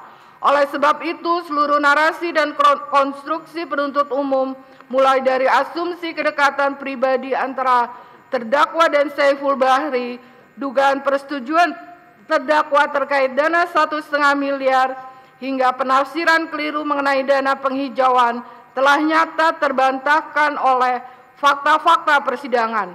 Oleh karena itu, sudah sepatutnya seluruh tanggapan penuntut umum dalam perkara akuo dikesampingkan, serta terdakwa dibebaskan dari segala tuntutan yang diajukan. Akan dilanjutkan. Kok bisa gitu? Izin melanjutkan yang mulia, teman-teman JPU yang kami hormati. 13 Romawi, tanggapan terhadap angka 13 halaman 21 replik penuntut umum. Terdakwa dan tim penasihat hukum terdakwa menyatakan surat dakwaan dan surat tuntutan penuntut umum bertentangan dengan putusan pengadilan yang telah berkekuatan hukum tetap. Atas dalil nota pembelaan ini, maka penuntut umum tidak sependapat dengan alasan yuridis sebagai berikut. Angka 111. Majelis Hakim yang mulia, sekalipun tidak pidana korupsi merupakan extraordinary crime, hal tersebut tidak dapat menjadi alasan pembenar bagi penyidik maupun penuntut umum untuk menegakkan hukum secara non-prosedural dan mengesampingkan ilmu logika yang merupakan dasar dari ilmu hukum itu sendiri. Hal ini sebagaimana dijelaskan oleh ahli pidana Muhammad Fathahillah Akbar di muka persidangan, penegakan hukum terhadap extraordinary crime tidak boleh melanggar batasan-batasan hukum acara, baik secara umum maupun khusus, dan harus tetap berdasarkan hukum. Vide transkrip ahli pidana Muhammad Fathahillah Akbar 5 Juni 2025 halaman 1769. Penuntut umum kemudian mengutip keterangan ahli hukum tata negara Marwarar Siahan yang menerangkan bahwa apabila terdapat suatu keterangan saksi yang baru dan tidak terkait dengan apa yang sudah diputus oleh mahkamah, maka beralasan untuk suatu perkara baru. Apabila penuntut umum meyakini bahwa perkara ini adalah perkara baru, maka penuntut umum tidak konsisten. Sebab sejak awal penuntut umum berdalih bahwa perkara ini merupakan pengembangan dari perkara sebelumnya sehingga tidak dilakukan proses penyelidikan sejak awal. 113. Majelis Hakim yang mulia, jika penuntut umum mendalilkan bahwa terdapat bukti atau fakta baru, hal tersebut dapat diterima. Namun perlu ditegaskan bahwa yang bisa diterima hanyalah fakta baru dan bukan fakta yang bertentangan. Hal ini sebagaimana dijelaskan oleh ahli pidana Khairul Huda di muka persidangan. Dalam konteks terdapat keterangan baru diungkapkan saksi yang sama dan tidak terakomodir dalam putusan yang inkrah. Kalau sifatnya tambahan bisa, tapi kalau sifatnya bertentangan maka menjadi persoalan. Sebab keterangan itu justru bertentangan dengan apa yang sudah dia terangkan dulu pada perkara yang lalu. Vide transkrip ahli pidana Khairul Huda tanggal 20 Juni 2025 halaman 2350 sampai dengan 2351. 114. Jika memang setelah dilakukan penyidikan lebih lanjut kemudian ditemukan fakta yang bertentangan dengan putusan terdahulu, maka demi hukum penuntut umum seharusnya pertama-tama mengajukan peninjauan kembali terhadap putusan nomor 18 dan seterusnya, dan putusan nomor 28 dan seterusnya. Barulah kemudian menjadikan putusan peninjauan kembali tersebut sebagai dasar penyidikan dan penuntutan untuk perkara selanjutnya. 115. Majelis Hakim yang mulia, Guru Besar Fakultas Hukum Universitas Airlangga, Profesor Peter Mahmud Marzuki dalam bukunya Metode Penelitian Hukum, halaman 41 menyatakan bahwa keberadaan dari ilmu hukum didasarkan pada teori kebenaran koherensi, sebagaimana kutipan berikut. Suatu hal yang merupakan pembeda antara ilmu hukum dan ilmu-ilmu sosial adalah ilmu hukum bukan termasuk ke dalam bilangan ilmu perilaku. Ilmu hukum tidak bersifat deskriptif tapi preskriptif. Objek ilmu hukum adalah koherensi antara norma hukum, prinsip hukum, antara aturan hukum dan norma hukum, serta koherensi antara tingkah laku, bukan perilaku individu dengan norma hukum. Adapun yang dimaksud dengan teori kebenaran koherensi yang dijelaskan oleh Profesor Peter Mahmud Marzuki sebagai berikut. Menurut teori koherensi, untuk mengatakan suatu pernyataan atau putusan benar atau salah adalah apakah pernyataan atau putusan itu sesuai atau tidak sesuai dengan suatu sistem pernyataan-pernyataan atau lebih tepat dengan sistem proporsi-proporsi lainnya. Kemudian kebenaran koherensi dalam banyak hal dikaitkan dengan kebenaran dalam matematika. Hal itu memang tepat karena pada matematika dengan menggunakan logika dapat dinalar apakah suatu proposisi yang dijadikan standar atau ukuran memang koheren dalam dirinya. Secara sederhana, teori kebenaran koherensi mensyaratkan bahwa suatu produk hukum haruslah mengikuti dengan ketat aturan-aturan berpikir sebagaimana dalam ilmu logika. Salah satu prinsip dalam logika adalah prinsip identitas yang pada intinya menyatakan bahwa A hanya sama dengan A dan tidak mungkin A adalah juga bukan A pada saat yang bersamaan. Jika prinsip identitas dikaitkan dengan perkara ini, tidak mungkin terdakwa dinyatakan sebagai pemberi suap, namun pada saat yang bersama juga dinyatakan terdakwa bukan sebagai pemberi suap. Jika fakta yang bertentangan ini kemudian diterima sebagai suatu fakta hukum di persidangan ini, maka akan terdapat dua putusan pengadilan yang berkekuatan hukum tetap yang sama-sama mengikat namun bertentangan satu dengan lainnya. Hal ini tentu tidak koheren dan bertentangan dengan teori kebenaran koherensi dan ilmu logika yang merupakan dasar dari ilmu hukum itu sendiri. Majelis Hakim yang mulia, dengan hormat kami tegaskan bahwa argumen yang kami kemukakan dalam bagian ini didasarkan pada penghormatan terhadap putusan pengadilan terdahulu dan ilmu hukum itu sendiri. Apabila terdapat fakta yang bertentangan, maka prosedur yang seharusnya dilakukan terlebih dahulu adalah mengajukan PK terhadap putusan terdahulu, sehingga tidak bertentangan dengan teori kebenaran koherensi dan ilmu logika yang menjadikan dasar dari ilmu hukum itu sendiri dan tetap dapat dipertahankan. 14 Romawi, tanggapan terhadap angka 14 halaman 22 replik penuntut umum. Terdakwa dan tim penasihat hukum menyatakan surat tuntutan penuntut umum mencampur adukan antara fakta, pendapat, dan asumsi atas dalil nota pembelaan ini, maka penuntut umum tidak sependapat dengan alasan yuridis tersebut. 120. Majelis Hakim yang mulia, perlu kami kemukakan bahwa beban pembuktian dalam persidangan ini ada pada penuntut umum dan bukan pada penasihat hukum. Hal ini disebabkan penuntut umum gagal menjelaskan dan membuktikan karena tuntutan yang disusun oleh penuntut umum hanya berdasarkan asumsi. Malah sebaliknya, perlu diwaspadai adanya upaya secara tersembunyi dari penuntut umum untuk menggeser beban pembuktian dari penuntut umum kepada terdakwa. Dalam replik poin 14, penuntut umum berdalih bahwa terdakwa dan tim penasihat hukum menyatakan surat tuntutan penuntut umum mencampur adukan antara fakta, pendapat, asumsi atas dalil nota pembelaan ini, maka penuntut umum tidak sependapat dengan alasan yuridis sebagai berikut. Video replik halaman 22-23. Penuntut umum tampaknya menghabiskan lebih banyak waktu dan tenaga mencoba membuktikan pledoi penasihat hukum salah dibanding membuktikan bahwa tuntutan yang disusunnya sudah benar dan tidak berdasarkan asumsi. Hal ini tentu keliru dan tidak sesuai dengan pasal 66 KUHP yang mengatur tersangka atau terdakwa tidak dibebani kewajiban pembuktian. Quod non, jika benar, padahal tidak benar, terdakwa menyusun pledoi, hal ini tidak serta-merta membuat tuntutan penuntut umum menjadi benar dan tidak disusun berdasarkan asumsi. Dalam menjawab pembelaan penasihat hukum tentang penyusunan tuntutan yang berdasarkan asumsi, penuntut umum hanya bermain kata-kata saja sehingga argumen yang diajukan pun terdengar kosong.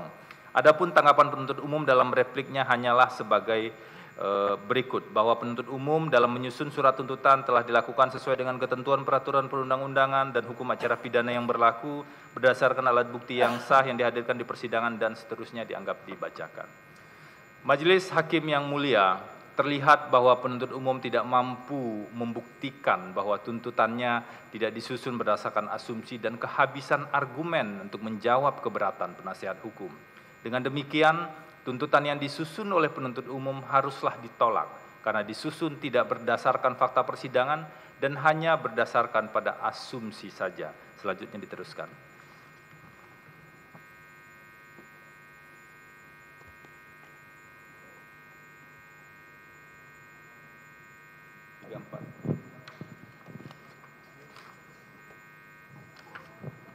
Dilanjutkan majelis. Angka Romawi 15.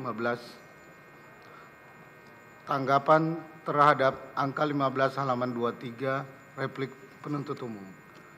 Terdakwa dan tim penasihat hukum terdakwa tidak memenuhi unsur pasal 55 ayat 1 ke 1 KUHP atas dalil nota pembelaan ini. Maka penuntut umum tidak sependapat dengan alasan yuridis sebagaimana telah diuraikan dalam analis yuridis surat tuntutan penuntut umum sebagai berikut. 125. Bahwa pasal 55 ayat 1 ke 1 KUHP berbunyi, dipidana sebagai pembuat atau dader sesuatu perbuatan pidana, mereka yang melakukan, yang menyuruh melakukan, dan yang turut serta melakukan perbuatan. Menurut Profesor Satocit Kartanegara dalam bukunya, Hukum Pidana Kumpulan Kuliah Bagian 2, pasal 55 ayat 1 ke 1 KUHP, dikatakan sebagai ajaran naming yang terdapat pada suatu strafbarfeit atau delik. Apabila dalam suatu delik tersangkut beberapa orang atau lebih dari seorang, dalam hal ini harus dipahami bagaimanakah hubungan para peserta itu dalam delik. Karena hubungan ini adalah bermacam-macam yang terbentuk. A. Beberapa orang bersama-sama melakukan delik. Mungkin hanya seorang saja yang mempunyai kehendak dan merencanakan delik, akan tetapi delik tersebut tidak dilakukan sendiri, tetapi ia menggunakan orang lain untuk melakukan delik tersebut. C. Dapat juga terjadi bahwa seseorang saja yang melakukan delik, sedangkan orang lain membantu orang itu dalam melaksanakan delik. Sementara naming menurut sifatnya dapat dibagi dua, yaitu A. Bentuk naming yang berdiri sendiri, yang artinya pertanggungjawaban dari tiap-tiap peserta dihargai sendiri-sendiri. B. Bentuk naming yang tidak berdiri sendiri atau aksesorir naming, yaitu pertanggungjawaban dari peserta yang satu digantungkan pada perbuatan peserta yang lain. Maksudnya apabila oleh peserta yang lain dilakukan sesuatu perbuatan yang dapat dihukum, maka peserta yang satu dapat dihukum. 126. Bahwa dalam hukum pidana yang dimaksud bersama-sama adalah adanya kerjasama yang didasari dari masing-masing pelaku delik. Suatu kerjasama secara sadar berarti bahwa setiap pelaku peserta menyadari tindakan dari para pelaku peserta lainnya, dan tidak disyaratkan apakah sudah ada kesepakatan jauh sebelumnya. Secara umum, dalam perkara pidana, perencanaan atau perundingan atau merencanakan tindak pidana diperlukan secara khusus, walaupun kesepakatan itu baru terjadi sebelum atau bahkan pada saat tindak pidana itu dilakukan, namun sudah termasuk kerjasama secara sadar. 127. Hal ini berbeda dengan perkara korupsi, karena dalam perkara korupsi, perencanaan dan atau perundingan tidak selamanya merupakan kesengajaan untuk melakukan korupsi. Sebab justru perundingan atau pembicaraan itu dilakukan untuk melaksanakan kegiatan secara baik dan terkontrol dan tidak merugikan. Akan tetapi dalam praktek hukum kita sekarang, khususnya dalam perkara korupsi, perundingan atau pembicaraan dengan niat baik untuk melakukan kontrol agar tidak merugikan dianggap tidak diperlukan. Sepanjang ada anggapan merugikan, maka akan menjadi perkara korupsi. Majelis Hakim yang mulia, dalam perkara yang kita hadapi, yang masih sangat tidak jelas sekarang adalah posisi terdakwa Hasto Kristianto sebagai orang yang dianggap telah melakukan atau turut serta melakukan plagiar. Dengan demikian, secara nyata belum ada kualifikasi terdakwa Hasto Kristianto sebagai dader. Padahal dader sendiri mempunyai 3 bentuk, yaitu plagiar, 2 don't plagiar, dan 3 made plagiar. Di mana teks asli pasal 55 ayat 1 ke 1 KUHP menyatakan sebagai berikut. Tidak dibacakan dan dianggap dibacakan. 130. Kemudian juga dijelaskan, terutama harus diketahui bahwa pembuat undang-undang dengan ketentuan ini tidaklah bermaksud memberikan penjelasan yang luas kepada paham kedudukan pembuat pertama atau dader skap. Akan tetapi hanya bermaksud bahwa orang-orang yang dimaksudkan Fatsal itu karena perbuatan-perbuatannya yang diterangkan di Fatsal itu harus dihukum sebagai pembuat-pembuat atau orang yang melakukan sendiri, yaitu seperti penyelenggara-penyelenggara dan penyelesai-penyelesai yang sebenarnya dari suatu kejahatan atau pelanggaran. Undang-undang membedakan dalam Fatsal ini pembuat-pembuat yang sebenarnya atau sub 1 daripada yang biasa disebut pembuat-pembuat intelektual, sub 2. 131. Apa yang hendak ditegaskan di sini dengan menyimak secara cermat isi pasal 55 ayat 1 ke 1 KUHP tersebut adalah bahwa terdapat 3 kategori pelaku. Pertama, yang melakukan; kedua, yang menyuruh melakukan; dan ketiga, yang turut melakukan perbuatan. Selain hal itu yang perlu kami kemukakan bahwa menurut doktrin hukum pidana, ada perbedaan yang tegas antara yang melakukan dan menyuruh melakukan. Dalam melakukan perbuatan, harus ada perbuatan fisik yang dilakukan oleh seseorang, betapapun kecil perbuatannya. Begitu juga halnya orang yang melakukan perbuatan bersama-sama, harus ada kerjasama fisik agar perbuatannya memenuhi rumusan delik. Tanpa ada perbuatan fisik bersama-sama, maka kualifikasi dari perbuatan seseorang itu tidak dapat dikatakan sebagai bersama-sama.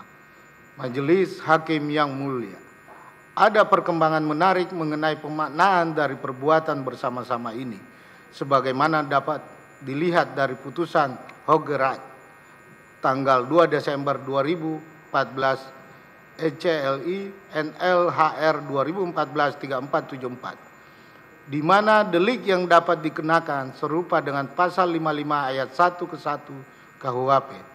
Dalam putusan tersebut, selain harus dipersyaratkan tentang adanya kesamaan kehendak atau meeting of mind di antara para terdakwa, juga dipersyaratkan adanya kualitas kontribusi yang cukup signifikan atau substansial dalam perbuatan pidana dan dibuktikan sejak awal bahwa ada kerjasama yang dilakukan secara sengaja dan sadar berdasarkan fakta, intensitas kerjasama, pembagian tugas, pembagian peran dalam pelaksanaan kejahatan, dan adanya kehadiran pelaku pada saat-saat penting dan tidak pernah berhenti pada waktu pelaksanaan pidana dilakukan, sehingga kualitas kontribusi dalam perbuatan pidana itu membuktikan bahwa perbuatan bersama-sama itu harus dimaknai sebagai delik material. Kalau dikaitkan dengan permufakatan jahat, maka pelaku permufakatan jahat dipersyaratkan memiliki kualitas yang sama, juga tertuang dalam putusan Mahkamah Konstitusi nomor 21/PUU garis datar 14 Romawi 2016 yang amar putusannya antara lain berbunyi dan seterusnya tidak dibacakan dan dianggap dibacakan. 135. Majelis Hakim yang mulia, frasa bersama-sama tidak dikenal dalam hukum positif maupun kepustakaan hukum pidana yang terkait dengan keturutsertaan, penyertaan atau delnaming sebagaimana diatur menurut pasal 55 ayat ke-1 dan ke-2 KUHP. Andai kata yang dimaksud dengan bersama-sama tersebut merupakan istilah lain dari keturutsertaan atau penyertaan menurut pasal 55 ayat 1 KUHP, maka harus jelas kedudukan terdakwa dalam penyertaan tersebut seperti apa, atau terdapat pembagian peran seperti apa di antara pihak yang bersama-sama melakukan tindak pidana, yaitu apakah sebagai pelaku yang melakukan, yang menyuruh melakukan, atau yang turut serta melakukan perbuatan. Seseorang yang tidak bisa diposisikan sekaligus sebagai orang yang melakukan, yang menyuruh melakukan, dan yang turut serta melakukan. Pasal 55 ayat 1 KUHP adalah ketentuan yang menyatakan adanya penyertaan, yaitu suatu konsep perluasan pengertian tindak pidana sehingga meliputi perbuatan turut serta dan menyuruh melakukan tindak pidana dengan tidak dikenal nomenklatur bersama-sama dalam pasal 55 ayat 1 KUHP. Baik istilah turut serta dan menyuruh menunjukkan adanya perbedaan peran dan tanggung jawab dengan mereka yang secara langsung melakukan atau pelegan tindak pidana. Sedangkan dalam istilah bersama-sama tidak ada perbedaan peran dan tanggung jawab di antara mereka. Istilah bersama-sama lebih mendekati pengertian mereka yang dipandang mewujudkan delik dengan tenaga bersama, sebagaimana dimaksud dalam pasal 170 KUHP atau secara bersekutu, sebagaimana dimaksud pasal 363 ayat 1 angka 4 KUHP. Padanya tidak ada perbedaan kualitas peran dan tanggung jawab dimaksud. Sekalipun benar yang turut serta atau made plager atau menyuruh don't plager dan mereka yang secara langsung melakukan atau plager, tindak pidana disebut sebagai pembuat tindak pidana atau dader. tetapi dilihat dari perbuatannya masing-masing merupakan perbuatan, dapat dibedakan peran dan tanggung jawabnya untuk tiap-tiap peserta dimaksud dalam mewujudkan perbuatan pidana. Majelis Hakim yang mulia, dengan demikian sebenarnya dalam praktek dan kenyataannya berkenaan penyertaan ada fakta bahwa ada kualitas kontribusi yang signifikan substansial dari peserta pelaku perbuatan pidana. Sering terjadi penyertaan atau turut serta hanya dilekatkan begitu saja dalam surat dakwaan dan bahkan dalam putusan pengadilan tanpa pernah ada penjelasan kualifikasi kerjasama yang berdasarkan kesadaran dan eratnya hubungan. Meskipun pasal 55 ayat 1 KUHP menjelaskan 3 kategori pelaku pidana. Pertama melakukan, kedua menyuruh melakukan, dan ketiga turut serta melakukan perbuatan. Senyatanya dalam praktek peradilan tidak pernah ada ketegasan kedudukan seseorang sebagai seorang yang melakukan perbuatan dan sekaligus menyuruh melakukan perbuatan atau turut serta melakukan, sebagaimana dimaksud oleh pasal 55 ayat 1 angka ke-1 KUHP. Hal ini menjadi berbeda jika dibandingkan dengan putusan Ogerat tanggal 2 Desember 2014 ECLI NLHR 2014-3474 yang memberikan kualifikasi dari bersama-sama dengan mensyaratkan adanya kerjasama dengan kesadaran dan erat. Dengan demikian, maka dapat ditegaskan bahwa seseorang dapat dianggap masuk dalam kategori bersama-sama apabila ada kualitas kontribusi yang cukup signifikan atau substansial dalam perbuatan pidana itu. Kontribusi ini untuk membuktikan bahwa ada kerjasama dan kerjasama itu dilakukan secara sengaja dan sadar. Pembuktiannya dapat dilihat dari adanya fakta, intensitas kerjasama, pembagian tugas, pembagian peran dalam pelaksanaan kejahatan, dan adanya kehadiran pelaku pada saat-saat penting, dan tidak pernah berhenti pada waktu pelaksanaan perbuatan pidana dilakukan. Menurut hemat kami, adanya kualitas kontribusi yang cukup signifikan atau substansial dalam perbuatan pidana dan dibuktikan sejak awal bahwa ada kerjasama yang dilakukan secara sengaja dan sadar berdasarkan fakta intensitas kerjasama, pembagian tugas, pembagian peran dalam pelaksanaan kejahatan, dan adanya kehadiran pelaku pada saat-saat penting, dan tidak pernah berhenti pada waktu pelaksanaan perbuatan pidana dilakukan. Sehingga kualitas kontribusi dalam perbuatan pidana itu membuktikan bahwa perbuatan bersama-sama itu harus dimaknai sebagai delik material. 143. Dengan demikian, dalam kaitannya dengan dakwaan dan tuntutan terhadap terdakwa, penuntut umum perlu untuk menunjukkan dalam dakwaan dan tuntutan kualitas kontribusi dari terdakwa dalam penyuapan, sehingga terdakwa dianggap melakukan perbuatan pidana secara bersama-sama dengan terdakwa lainnya. Dilanjutkan, Majelis.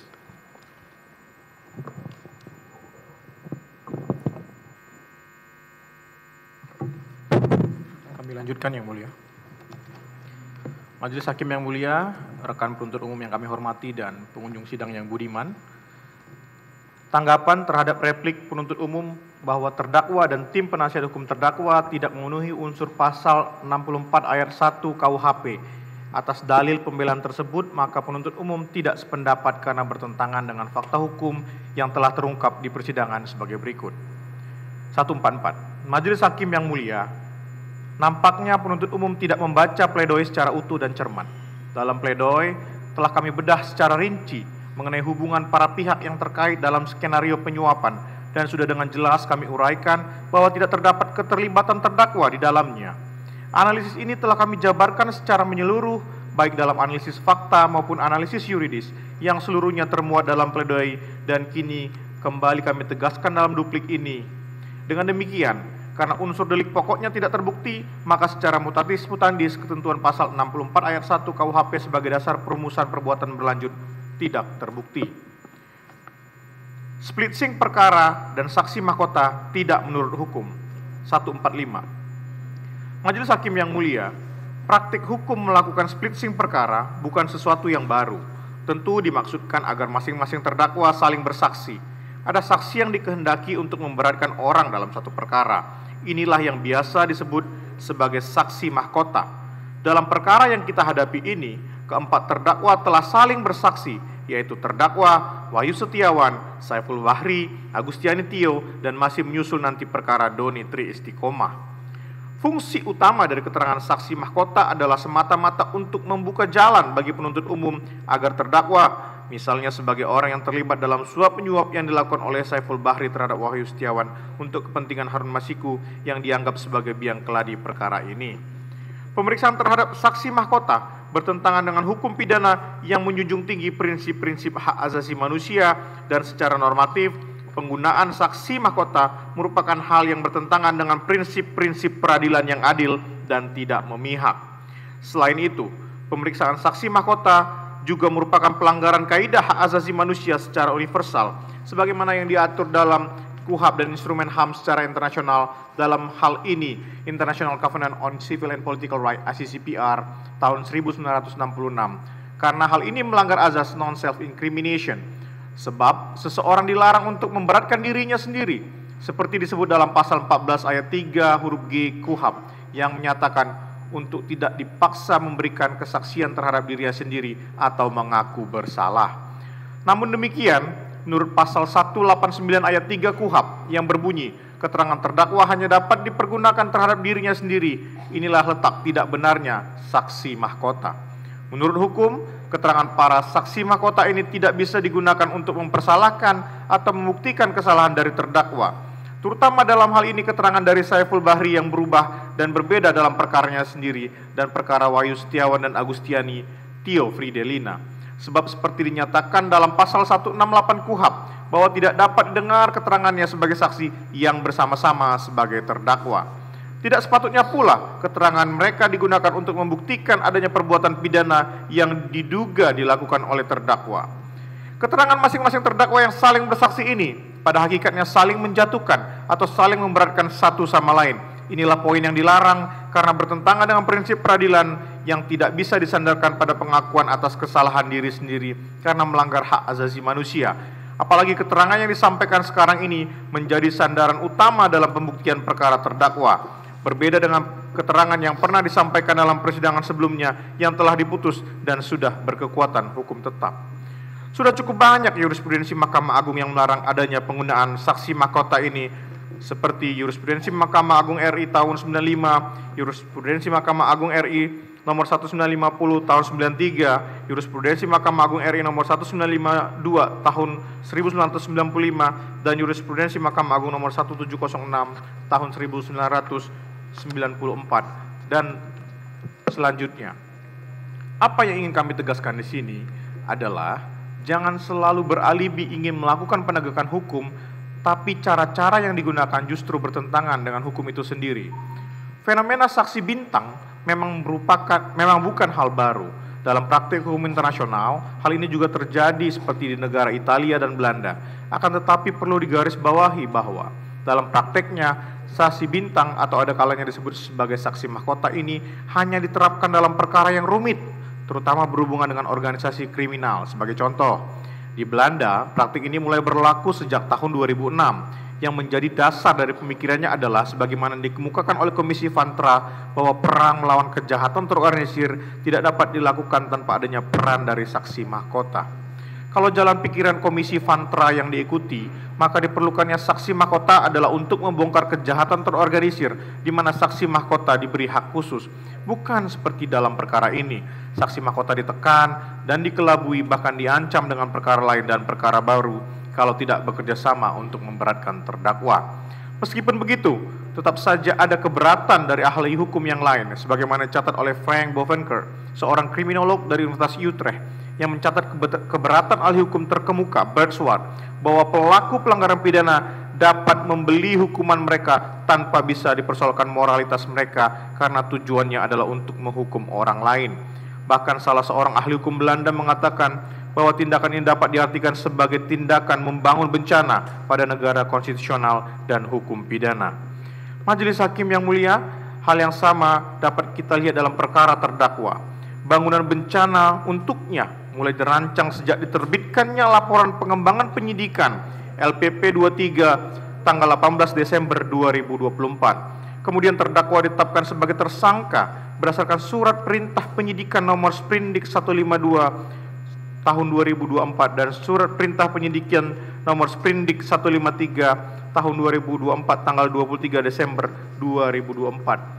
Tidak pernah ditunjukkan adanya bukti permulaan perbuatan material dilakukan terdakwa yang dapat dikategorikan sebagai perbuatan merintangi penyidikan, penuntutan, dan pemeriksaan di sidang pengadilan atau juga adanya pemberian hadiah dan janji dari terdakwa kepada Wahyu Setiawan. Apa yang ingin kami tegaskan di sini adalah jangan selalu beralibi ingin melakukan penegakan hukum, tapi cara-cara yang digunakan justru malah bertentangan dengan hukum itu sendiri.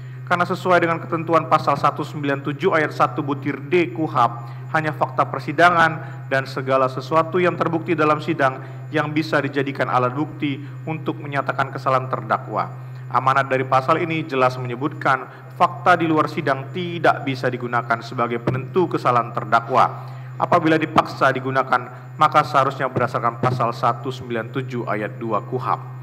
Apa yang hendak kami tegaskan pada bagian ini adalah bahwa perkara yang terdakwanya didakwa bersama-sama, ada kawan peserta bagi masing-masing, kemudian dilakukan splitsing menurut hemat kami adalah tidak benar dan tidak menurut hukum, apalagi dengan fakta persidangan dilakukan secara bersama-sama dengan saksi yang sama pula.